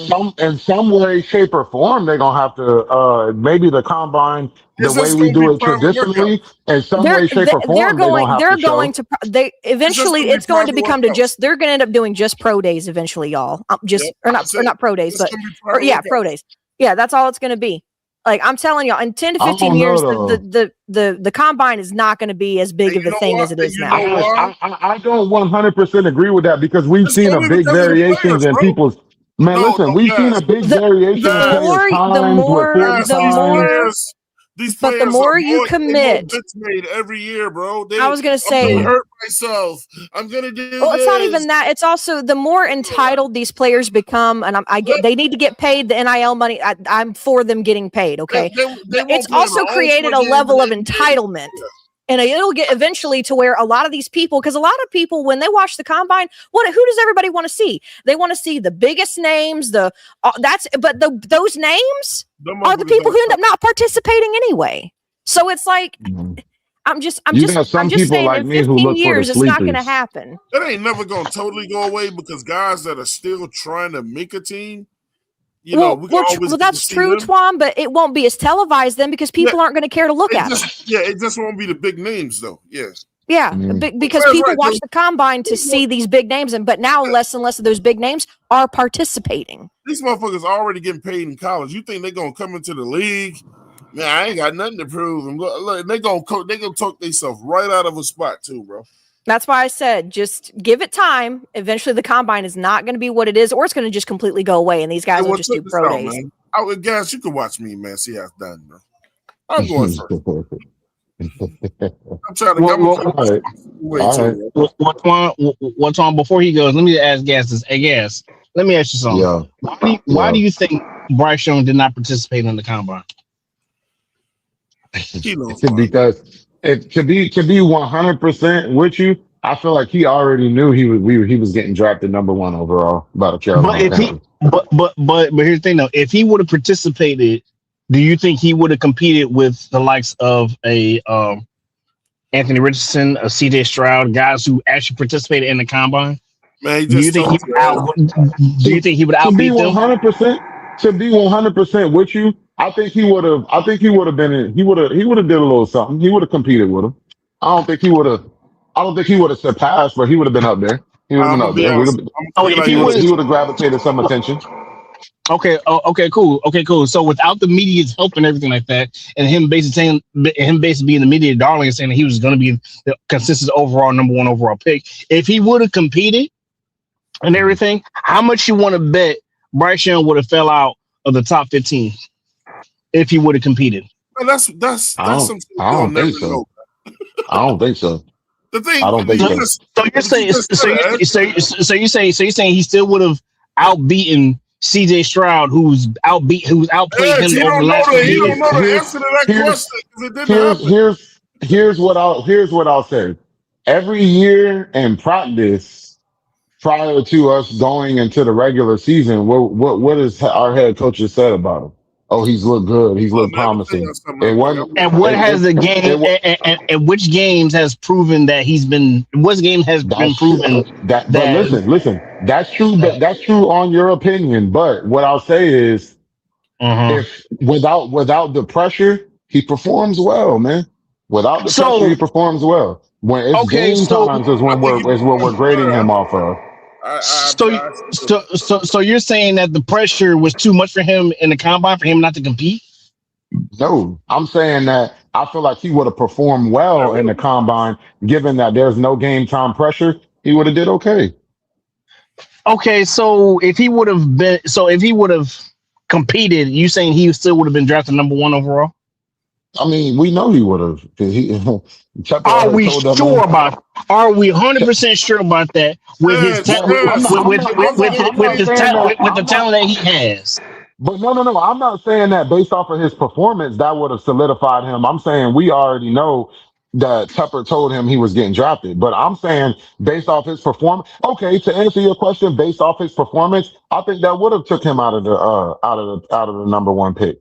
I don't think. Thank you. That's all I need to know right there. I don't think it would have slid him. I don't think it would have slid him to where you think it would have slid him, though. But I do think that CJ Stroud. I do think that CJ Stroud still would have had a better showing than him. Anthony Richardson just had an arm. I mean, he was fucking fast. But I mean, come on. We gotta move on, guys. Hey, guys, listen.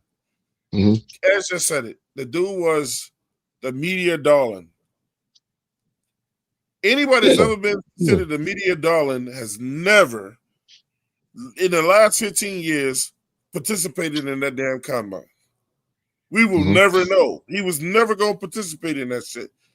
CJ Stroud, his agent even told him not to participate in it. But CJ Stroud wanted to do it anyway. That motherfucker was never going to do it, bro. Ever.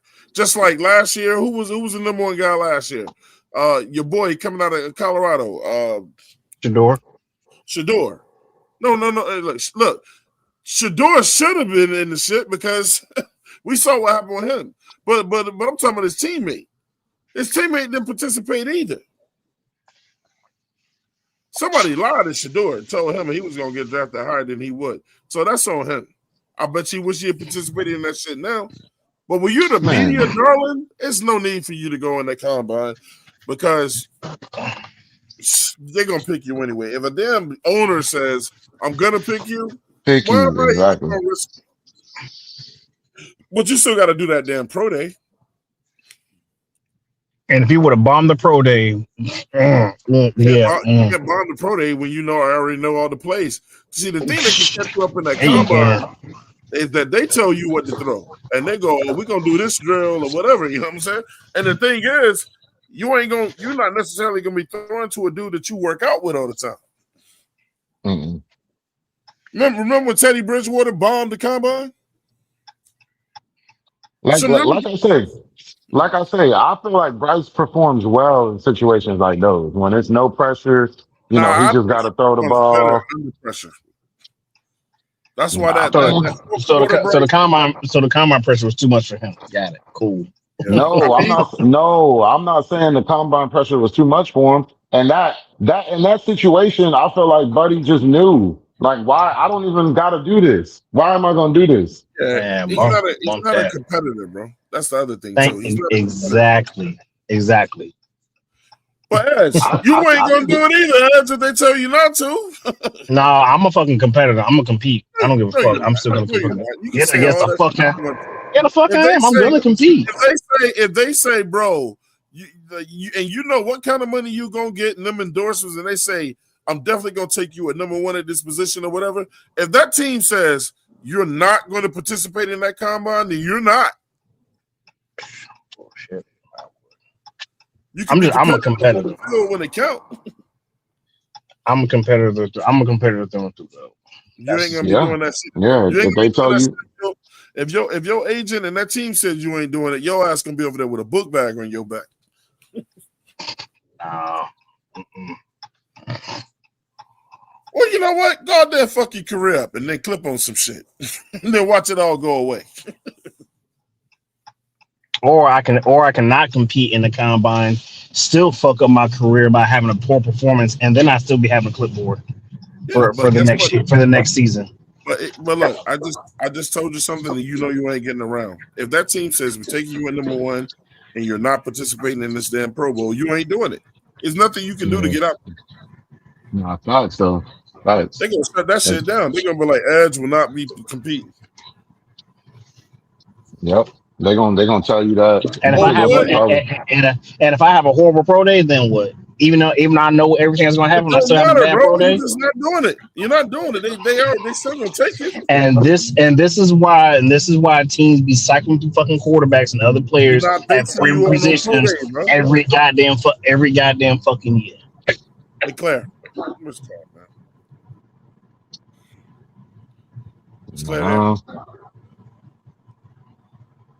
Hey, I'll say this.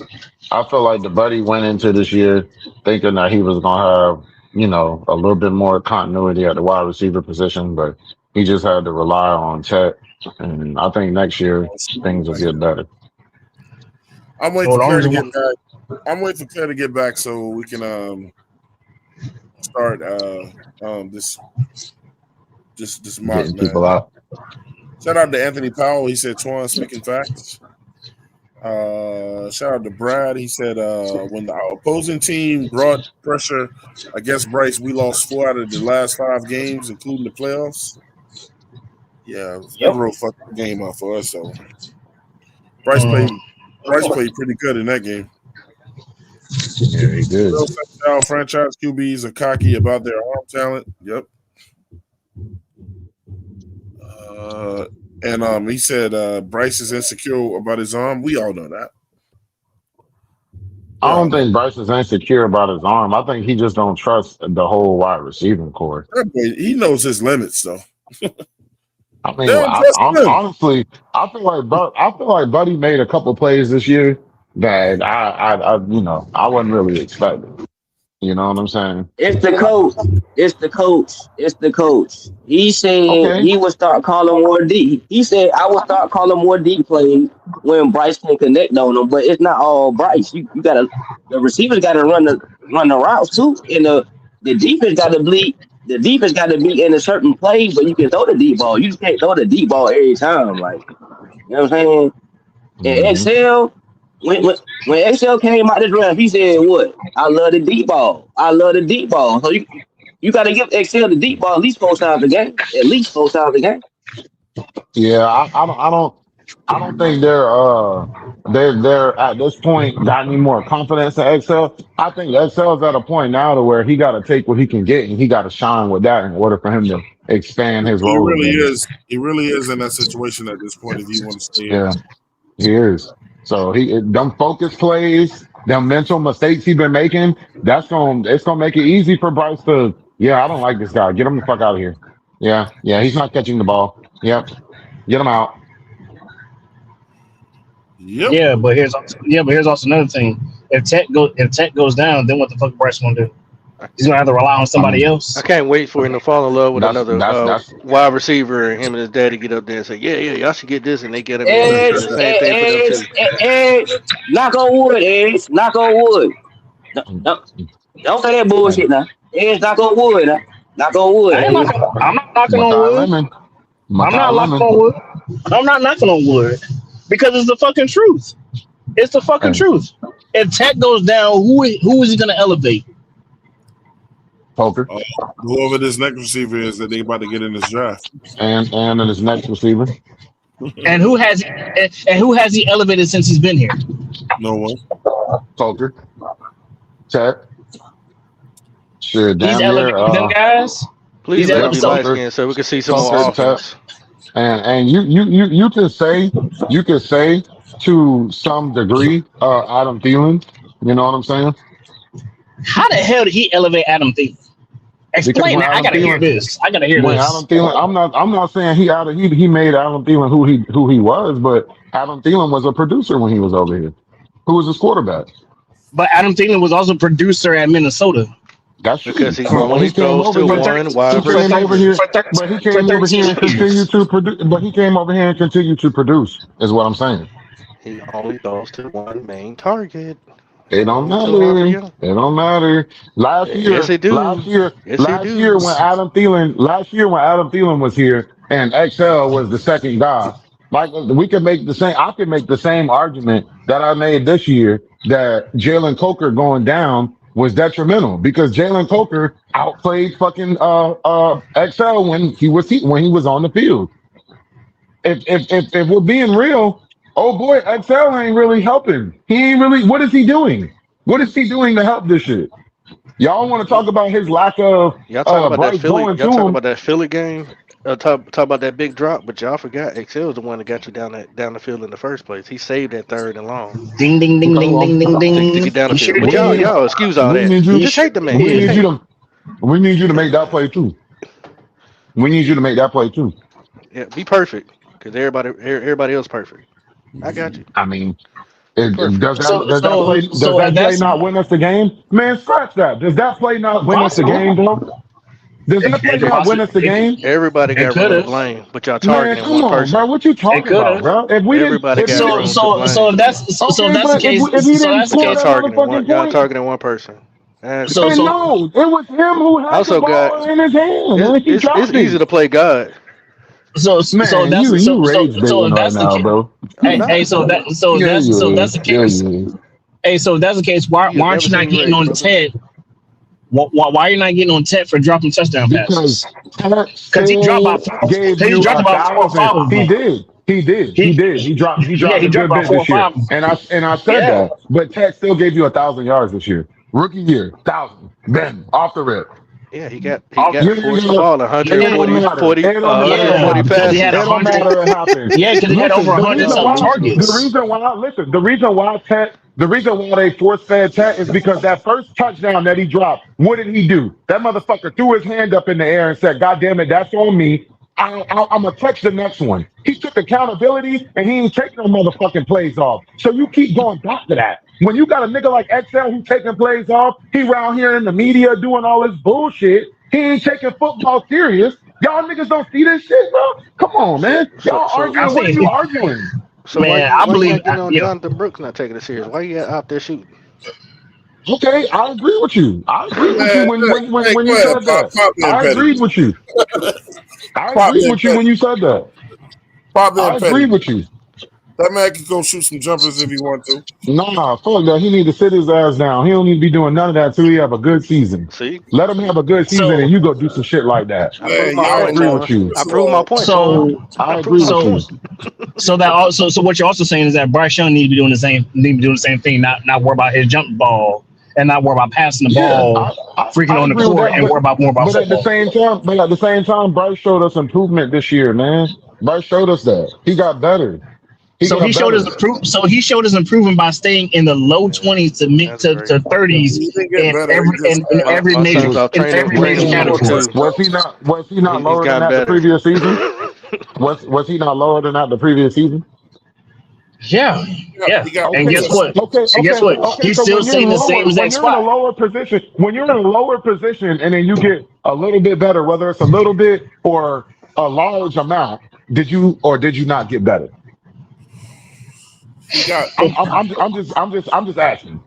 better He in got certain areas. Like he he got had It better don't, he, it support. don't matter. he He got a got tad bit better. better. But but but but but Chat but was but, his but number also one receiver. A rookie wide but receiver also was his number one target. A rookie wide receiver. And they would have been my number one target too. Shit. Exactly.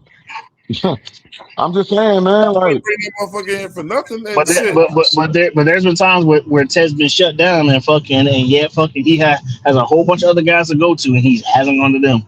and when he starts going to him, these motherfuckers dropping balls. These motherfuckers not making plays. I mean, the Or times that or they listen, intercepted. the times that okay, well, that's true. He did have some turnovers this year. He fumbled. He fumbled. I mean, he only had 11 interceptions, right? He had 11 Yeah. interceptions. Hey, hold on, guys. Let me say this. Because I want to say this because I've been wanting to say it for a minute. I'm just gonna say it. I'm gonna get out of this. Listen, it's gonna be hard for people. As much as I don't care for Bryce, it's gonna be hard for people to really go after him in terms of the people who do like him. One guy's already said he ain't in love with the guy, so I don't know I'm why people not. take that shit that far. But the thing is with Bryce though, if we're gonna be real with each other, people gonna bring up the fact that Tedero was the rookie of the year, right? And you Yep, know what they're gonna say next? They're gonna say who was throwing him the ball. exactly. They're gonna say that when old boy was here, what's his name? Thielen. They're gonna say he threw Thielen for 1,000 yards. They're gonna say who Hmm. threw him the ball. They're gonna say Tech got Exactly. 1,000 yards this year. They're gonna say who threw him the ball. Yep. You know, I mean, I don't think it tells the whole story, but motherfuckers are gonna use that dumbass argument. You know what I'm I saying? think And in it some tells ways you can use it, no, but when Tech no. just won a rookie of the year, they gonna definitely keep that in their back pocket, bro. You can already Exactly. see it coming, bro. That's the only thing you can do. It would be disingenuous to go away from that. Why Trying to would tell you go y'all away that's from that? I think it's That's bling bling bling bling bling. I think it's First year, I thousand think it's a yards. decent He's a fucking rookie. I think it's a decent argument, but somebody is gonna make that their main argument. Man, Okay. it don't matter. That's a big point. It don't matter no matter how big you think it is, Twan, no matter how big anybody think it is. Bottom line is, the nigga's first year in the league with Bryce Young, he got 1,000 fucking yards. It don't matter if we force fed him. It don't matter if he dropped a lot of touchdowns. God damn it, he showed the resiliency and he got to that 1,000 yards. Even Yeah, when the only niggas was locking him up some games, even when niggas was holding one arm and all he could yeah. try to do was try to catch that bitch with one arm. You see He how got the reason 1,000 yards. guys check Come this on, out. man. But guys, the reason why it's gonna be different this year though is now Ted went to the playoffs in his first year, right? Now Ted and all the rookies, they gonna want to win. They just expect to win. And now it ain't gonna be just good enough for Ted Roy to get 1,000 yards. He gonna be like, I want to win. And if Bryce is not helping us win, then get a quarterback in here that can get my numbers way up, and we're winning. Man, Our rookie can't say a whole lot of shit. First of all, y'all got to understand the connection between them two. Them two know each other from high school, back in high school days. You know what I'm saying? He ain't gonna advocate for no another quarterback. Now, if as the team overall, if Bryce come out next year and sync it up, if Bryce come out here and sync it up next year, overall, motherfuckers gonna be putting that question mark around, buddy. You know what I'm saying? It's gonna be like, come on now, bro. You know, like you're supposed to get better. But what I'm saying is players on our team don't have power anyway. Because if they had any type of power, Evero still wouldn't be here. We can name a whole lot of other shit that still wouldn't be going. Carolina is not a team that lets their players have power where they can go, look, man, I can't do it with this guy no more. You know what I'm saying? All we see is players leaving this team when they can't deal with a coach and going somewhere and getting better. Mm-hmm. So Ted ain't got that power yet, and they probably not going to give it to him. But look, right now, you can cool believe when you got a Chase and all these other guys on these other teams or whatever, them motherfuckers say, look, this quarterback is shitty or I'm leaving, then they're going to have to make something happen. Sure. So if that's the case, then why didn't JJ freaking advocate to keep Sam Darnold there? Who? JJ who? Hey, nigga, who you think, though? But I tell you what, I bet you won't get Justin Jefferson free agent signing wide receiver to come here. Want to take that?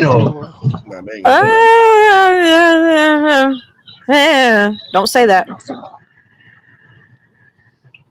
There's already been a name. There's already been some names floating around that I've heard. So I've heard some big wide receiver free agent.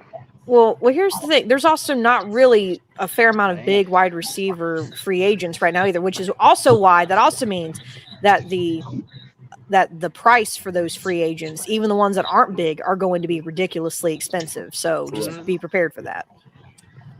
I'm glad Claire back so we can go ahead and start this.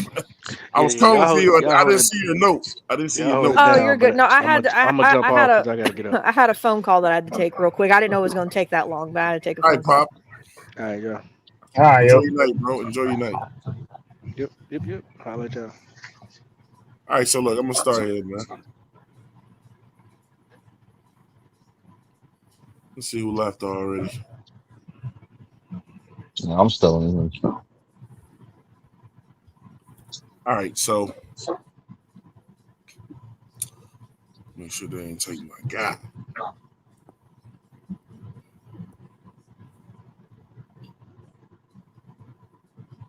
Oh no! Who are you looking for?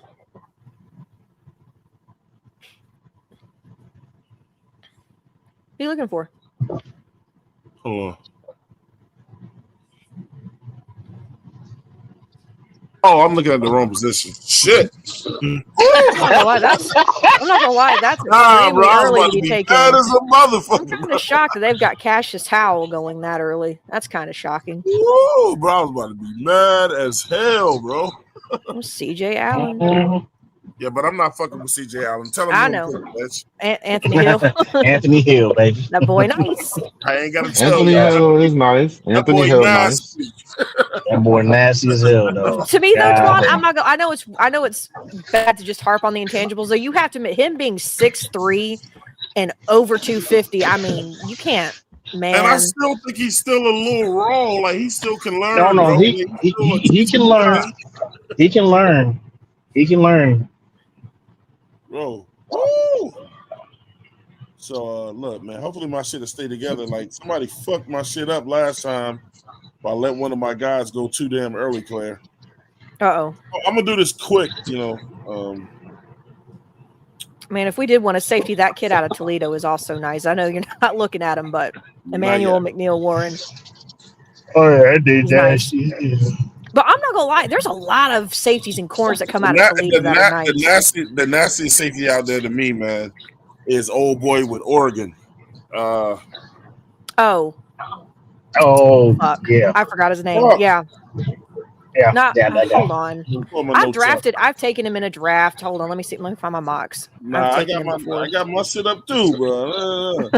Yeah, Dylan Thyman. Yeah. Dylan Thyman. I also like Genesis Smith, Zach Wheatley.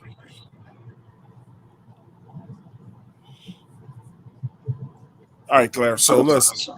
So I'm going D-line next. And yeah, I've already explained it before. I'm grabbing Darryl Jackson Jr. Yeah, I know. Yeah, you gonna do that linebacker shit? I mean, if you guys want a real nose tackle, you know what I'm saying, a guy that's gonna clog the middle, the minute you come his way, he's not letting you by. That's who I'm going with. Now I'm going to safety.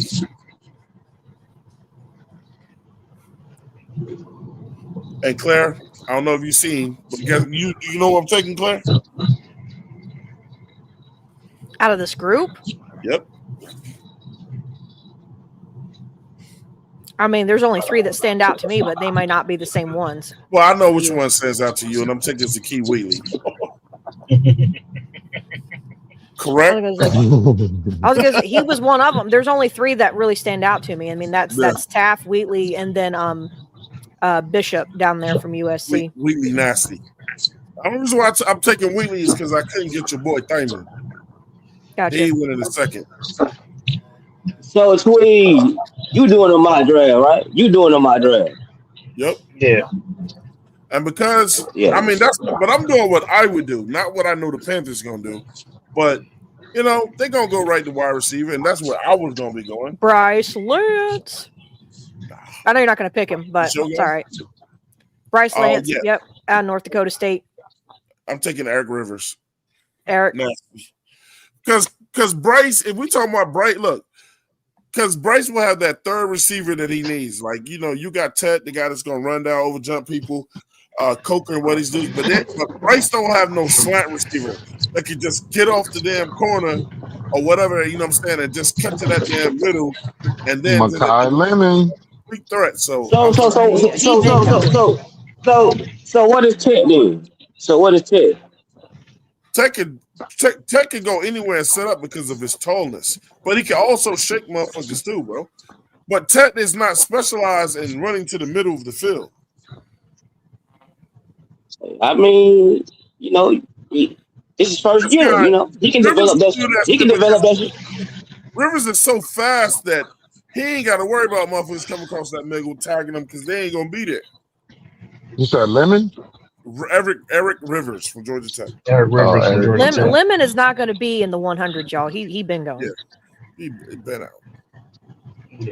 This is where it gets irky, and if they took my guy, I'm gonna be fucking pissed off. Man.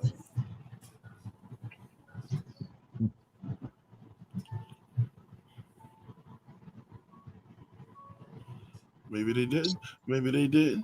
Maybe they did. Maybe they did. All right, so Clay, I'm going to linebacker. Mm-hmm.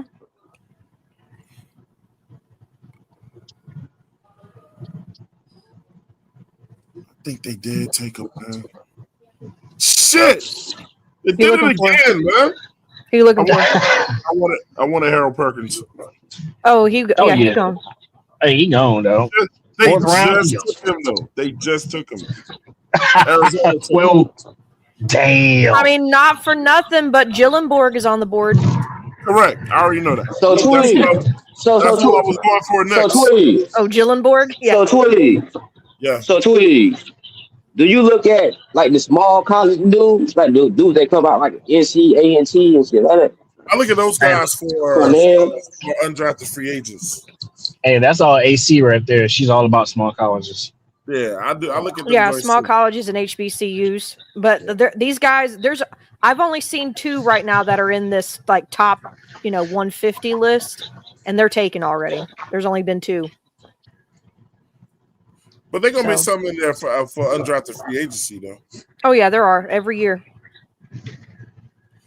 All right, so listen, I had a chance to look at some other linebackers too, man.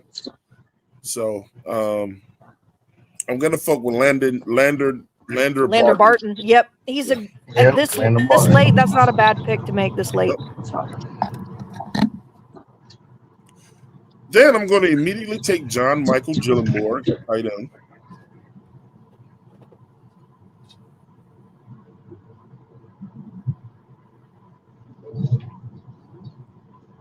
Then I'm going to go to OT.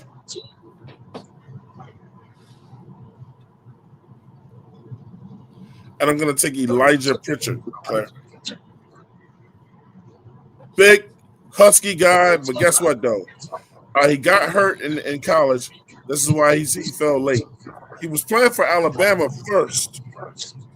Well, he absolutely fucking dominated over there, right? And then in the games he did play in Nebraska, nobody got past him then, too. He just had a small sample size, though. But that's why we're taking him late. So that he don't have to start right away. He can get trained up by us and get right, man. And my last pick, I'm going to running back. And going to get that guy Jamal Haynes at Georgia Tech. Yeah, that guy. Jamal Haynes. So what you think we gonna do with backup quarterback? Draft one late or free agency? Look, I'm done with that quarterback shit.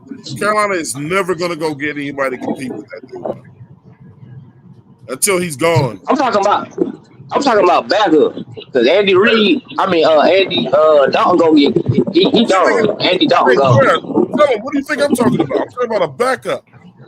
They're never gonna put anybody behind him to let him compete. I mean, they're not. But in every mock draft I've taken Trinidad. I would. I've taken Trinidad in almost every mock draft. So Green. Claire, gosh, how you like that one, Claire? I like it. The only thing for me, I don't like taking a tackle so late. Just me personally. Mm-hmm. Other than that, I like it. Well, you already know my reasoning behind it. Is I feel like the guy is already on our team, unless I think Carolina will. You're not trying to say Yosh, right? Yeah. That's what you're thinking. I am thinking him as a potential candidate, but I think Carolina will wind up going to go get a free agent, if anything, before look. Even though I'm picking Elijah Pritchard, he ain't gonna start. He's gonna back up, right? And that motherfucker, our O-line coach, man, that motherfucker keep them guys ready. Oh, Joe Gilbert, yeah. Oh yeah. He'll definitely keep them ready. But I honestly believe that we need to get a tackle a little bit higher. Like I say it in the 4th round, 3rd or 4th round. So E, what you think about that dude Isaiah World out of I think Miami. Miami. Oh, the OT from Isaiah World. Talking about the tackle? Yeah. Out of him? Oh, I like Isaiah World. Yeah. I like watching him in the national championship. He was good. I like him, but he's definitely gonna have to work on. Isaiah World wasn't in the national championship. He was. No, he wasn't.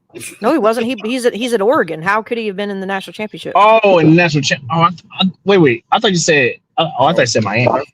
Yeah, Miami. No. There's some good guys. There's some guys that are coming out of Miami that are going to be stellar at the tackle position. I still think there's some guys at Florida with the Gators that are worth looking at too. But well, the one out of Oregon. I mean, I haven't watched too much. I haven't watched too much of him. I thought you were talking about the guy. I thought you were talking about the guy out of Miami. The guy out of Miami, he's good. Is just he needs to work on that bull rush, on stopping that bull rush. But other than that, he's solid. The one out of Miami. I mean, I'm not a big Alabama fan, but I mean, Caden Proctor. I like Caden Proctor. I like Caden Proctor too. He's very, very solid. He's very, very solid. Guys, you still scared? Nah, I'm not scared. I I ain't wasn't fucking scared with from the that. jump. I wasn't scared from the jump. Sure. Hey, Nah, I'm Claire, just come on, Claire. You just gotta do a little What? homework. Come on, Claire. I want to see what you I got. mean, not even just I do a little mean, homework. okay. I was a it's a little busy over here mixing up and shit. I feel you. I feel you. Yeah, I'm trying to cook and shit, man. Oh no, you go. What you cooking? Shit, man, I got one of these Hello Fresh meals. You know what I'm saying? Oh, okay. Oh, Yeah, it's decent though. It's decent. All right. someone You hello. want to see? This is who already's off the board, Claire. I don't care as far as that goes. If I'm being honest with you, it's not that I don't care. It's just, I mean, if they're off the board, they're off the board. All right. Scroll down.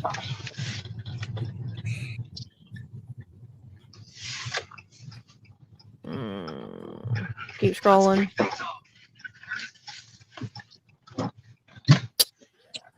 Man, because I'm too damn scared that boy's not going to be there. Is Anthony Hill still there? I'm too scared he won't be there by the time we pick again. He's worse. Oh, you talking about the linebacker? Yeah. Fuck no, he's gonna be gone. Right. Yeah. So is he still? Oh shit! Is he gone? Who? No, he's still up here. He just ain't gone yet. Hold on.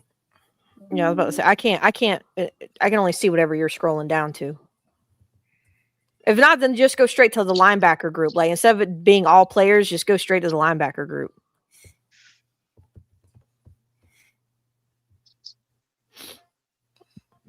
Because I've seen a couple of times where he could have been there, but I'm not willing to risk it. No risk it, no biscuit. Yeah, I'm not. There he is. Go ahead and take him. Yep, Anthony Hill. You taking my? Oh, that's what I'm talking about. Oh yeah, I'm taking him first because he won't be there by the time we go in the second round. He won't be there. So nah. Hey look, stick around, guys. I want you to see this motherfucker, bro. I'm gonna show y'all what this guy. Anthony Hill Anthony Hill is what they would call a tour de force. I love Anthony Hill. Yeah, no, he is a dog. He is a dog. I ain't gonna lie. I like him. I also like Sonny Styles. I didn't mind Sonny Styles, but watching Anthony Hill against Ohio State. All right, just go to fuck it. Go to tackle. Okay. Offensive tackle or offensive line? Yeah, tackle. Yeah, sorry. Stupid. I'm just gonna look. It's only one type of offensive tackle. Yeah. Okay. Okay. Good. All right. Go back up again. Sorry. Go back up to the filter to the position filter. I'm gonna be bitter here. And can you pull up QBs?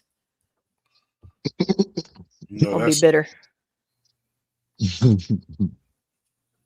Draft Trinidad. Oh wow. Bryce Days would be numbered. Wow. Go to now right here. Go to tackle. He would run outside to his car, guys, and cry. Yep. Go to offensive tackle. Offensive tackle. Huh? Draft Isaiah World. Okay.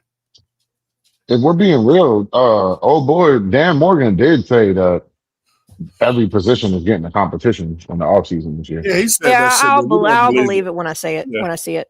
He still ain't did that shit. That's just some speaking points. Right. All right. Go. Okay. Morgan is a lying motherfucker, bro. All right. So to filter positions, go to D-line. Because all you gotta do is ask him, who did you get to compete with Bryce? I got Bryce. D-line.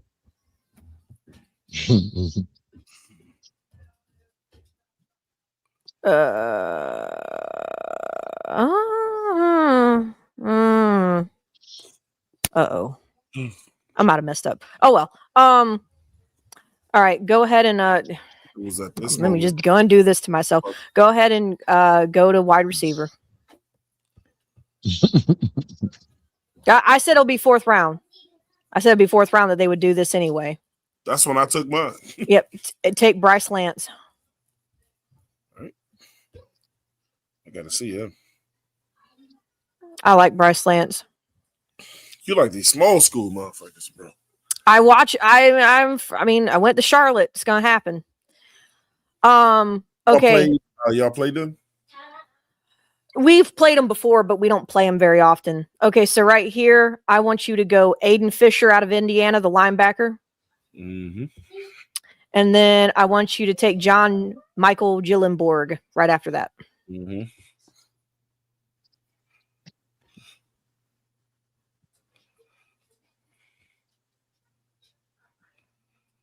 And this is your last pick.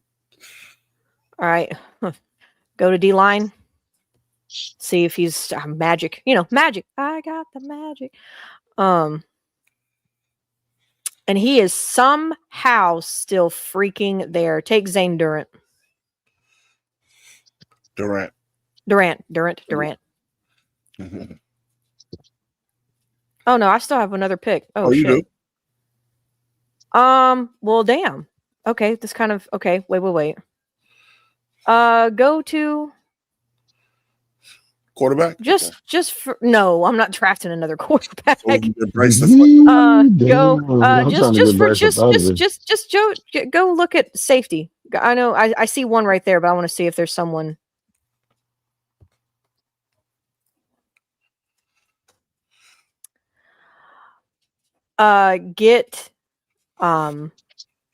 Get Xavier out of Iowa. I'm not even going to try to pronounce his last name. Me either. I'm going to say it's like Nwamka, but I'm probably wrong.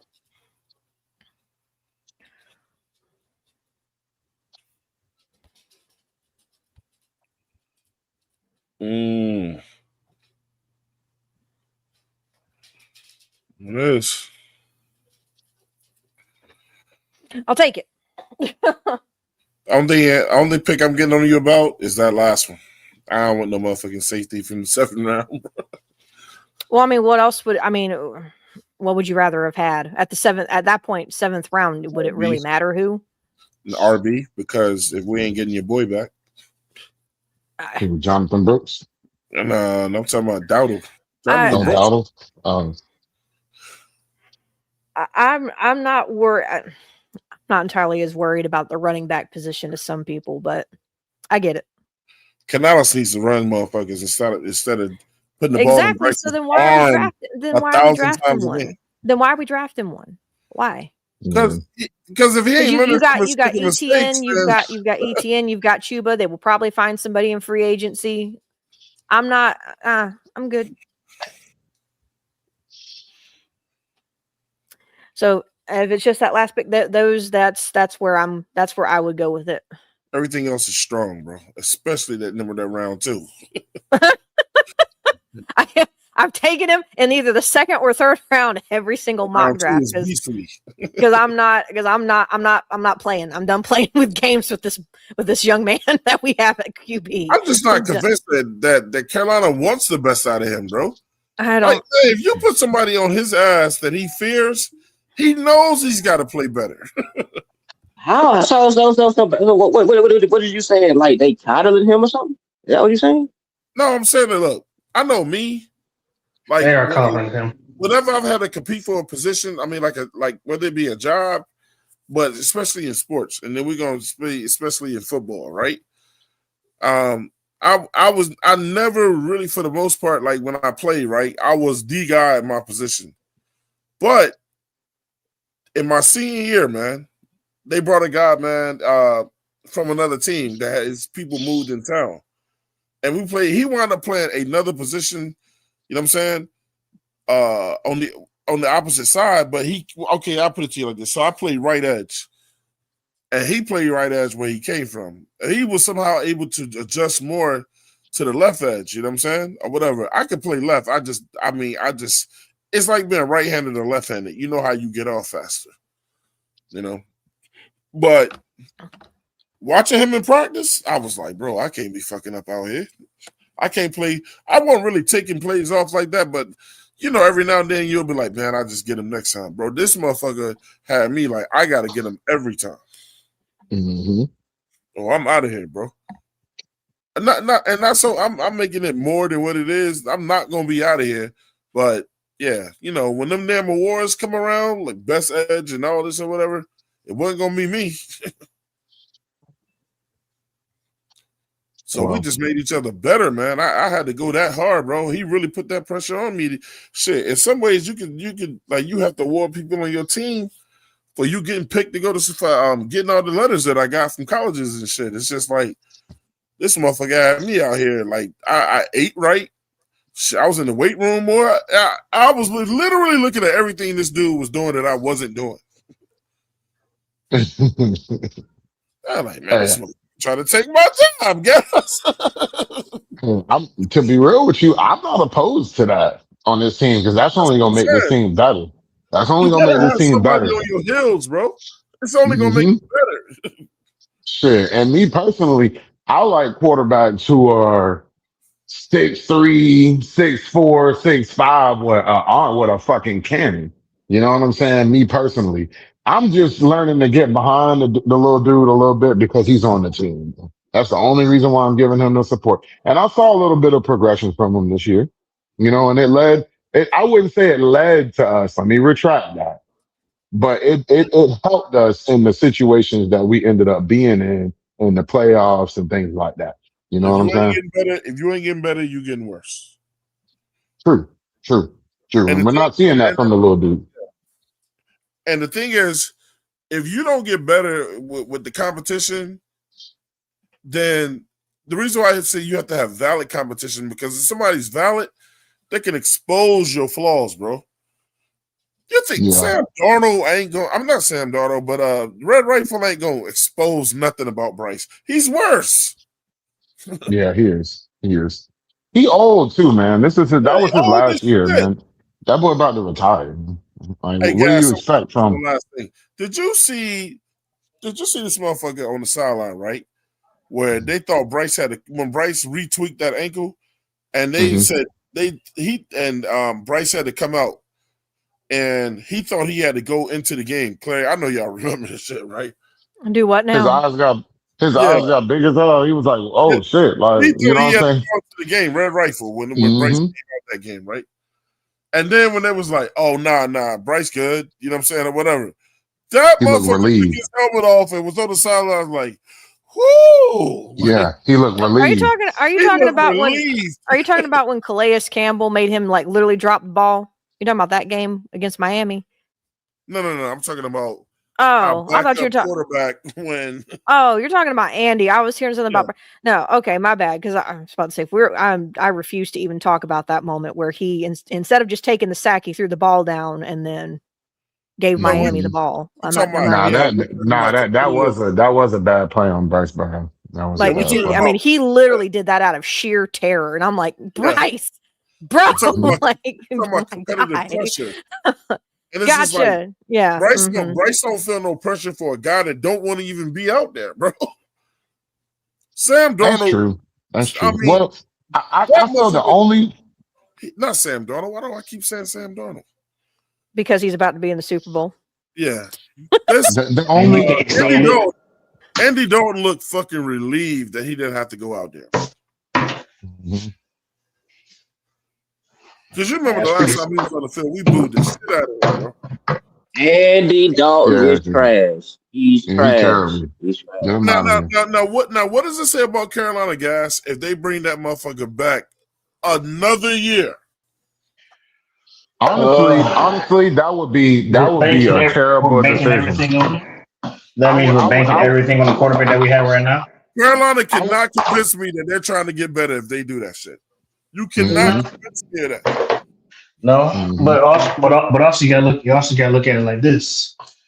If and when we do that, and he does go down, I'm not saying I want him to go down, but if he does go down, we don't have no insurance policy. So yep, facts. Well, and also not only that, but also not only that, we're playing a first place schedule next season. That means we're getting all the first place teams. You said this last time, and what I told you was we didn't have no insurance policy this year. You're right. The little nigga tough though. That's one thing y'all can't take away from him now. That little nigga tough as a bitch. Yeah. That little nigga done been in all 3 years. outside of the benching. You know what I'm saying? He missed what, one game his rookie season, and then Man, that wasn't even a missed game. I got my feelings hurt. That's what that game. Yeah. That's what that was. He don't even remember when he even tweaked his ankle. When you don't remember when you even tweaked your own ankle, and you say, "Well, I don't remember when I did that." Bro, come on, dog. Come on, stop it. You got your feelings hurt. Nah, I feel you. Got your feelings hurt. Stop it. That. Yeah, shit. That one time when I told Coach I wanted to sit out because I played bad last game. Oh heck, bro, yo, let me tell my coach. Let me tell, hey coach, I want to go ahead and sit out. Okay, go ahead and sit out. Hey coach, I'm ready to go back in. No, we're gonna sit your ass there until I say you go back in there. Guess what? I ain't come back the whole season. I ain't come back till next season. Shit. Tell my coach that my coach give me exactly what I want. Be done for the rest of the season. Tell him I want to come out. That's exactly what my coach would do to me too. He'd be like, okay, cool. I'm gonna say this. I know it's an unpopular opinion, but I feel like if we had even Jalen Coker to start the year, David Moore, even with Adam Thielen being traded, I feel like Bryce would have had more passing yards, more touchdowns this year. He would have. I agree with that. I agree with that, Virgil. We probably would have got into the playoffs on our own too. But yep. That's the thing about playing a sport. Like, it's not going to always go your way. So what are you going to do with the adversity? Well, then, and we got what we got this year, but I feel like overall we have to have, if you think about even the top teams when they don't have their best, you know what I'm saying? They don't always make it as far as they should. You know what I'm saying? So let's just get better. Let's just get better at these positions, at these holes that we're saying we need to fill, and let's see what we do next year. I think we're going to be a top offense next year. I'm not going to lie. I really do. I think we're going to be a top 10 to top 15 offense next year. Well, guys, guess what? I don't know how to tell y'all this. Oh.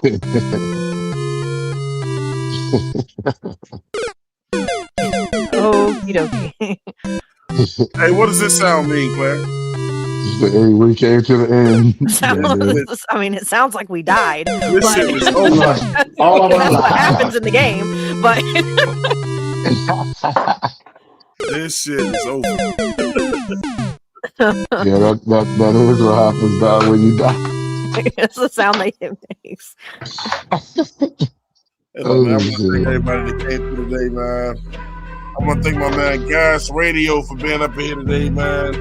The staff, First Lady Claire Aries Player, man. My man Edge in the building. I want to thank my other guest, Racetrack, coming up here today, man.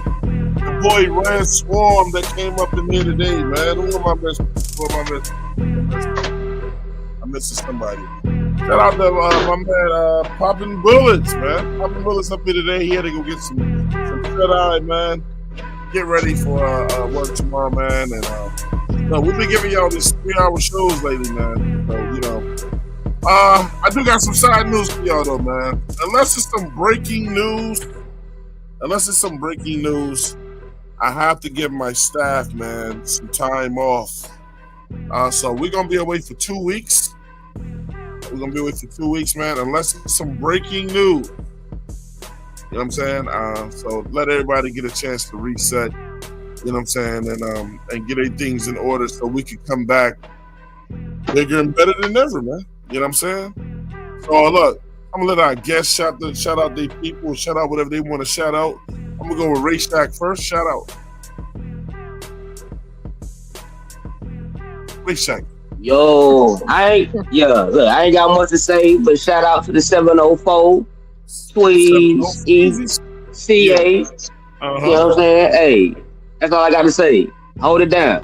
Shout out to the Shack, bro. Shout out to Ray. That's my guy, bro. We got this man that came in here, man, and hit hard. He dropped down and took off running. No other than the man Gas Radio Zipski in the building, man. Gas, talk to me. All right, man. Shout out y'all for having me up here today, man. That's excellent discussions.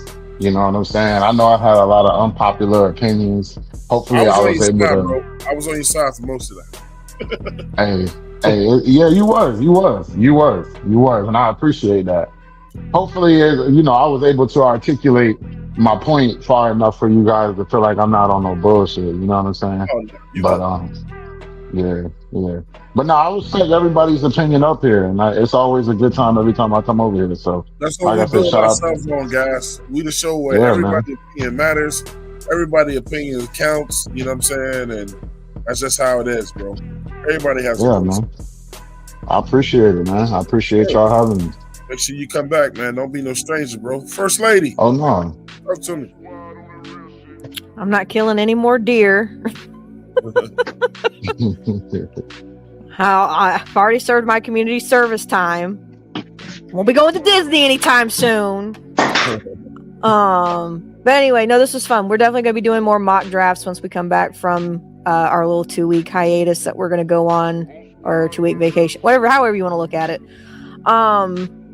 Yeah, this team has got to get better in a lot of areas. We made it to the playoffs, so that's a good thing. I will give Canales credit for one thing at least, because he did say in one of our blueprints this offseason, he said that if everybody does their job, and if everybody does, I can't remember his verbatim, but essentially that this team could be a playoff team, and that's exactly what happened. However we got there. So I'm excited for the offseason. It should be an interesting one. Hope everybody has a good rest of your night and keep pounding. That's the 704 Charlotte Bound Show, man. Last but not least, man, the people that we thank the most, the people that's in the chat, the people, man. Without you guys, man, we have no show, man. And thank you guys for all your donations, man, and everybody that gave to the show today, man. Y'all be easy. Y'all have a great evening, man. 704 Charlotte Bound Show. We'll see y'all soon, man. Well, damn. You know what, man? Forgot about Edge. God damn. My bad, Edge.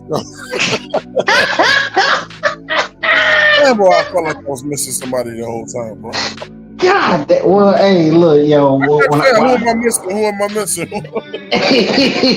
I mean, look, yo, we you don't say much. I mean, yeah, you kind of get put to the wayside, but it's okay though. It's okay. I take it. I appreciate it. So, this is 704 Charlotte Bound Show, man. We give all you guys your greatest content, give y'all opinions, and make sure y'all come back with them receipts, because it's gonna come through. Hey, yo, Swan, go ahead and spin that record one time. Yeah, man. Check this out. If you didn't get to see the show tonight, man, please play it back tomorrow. This show was Super Mario Brothers cornerbacks, man. Carolina Panthers, Mike Jackson, cornerback duo in the NFL. Do you think so, man? Play this back at work tomorrow. On your way somewhere. See y'all in a minute.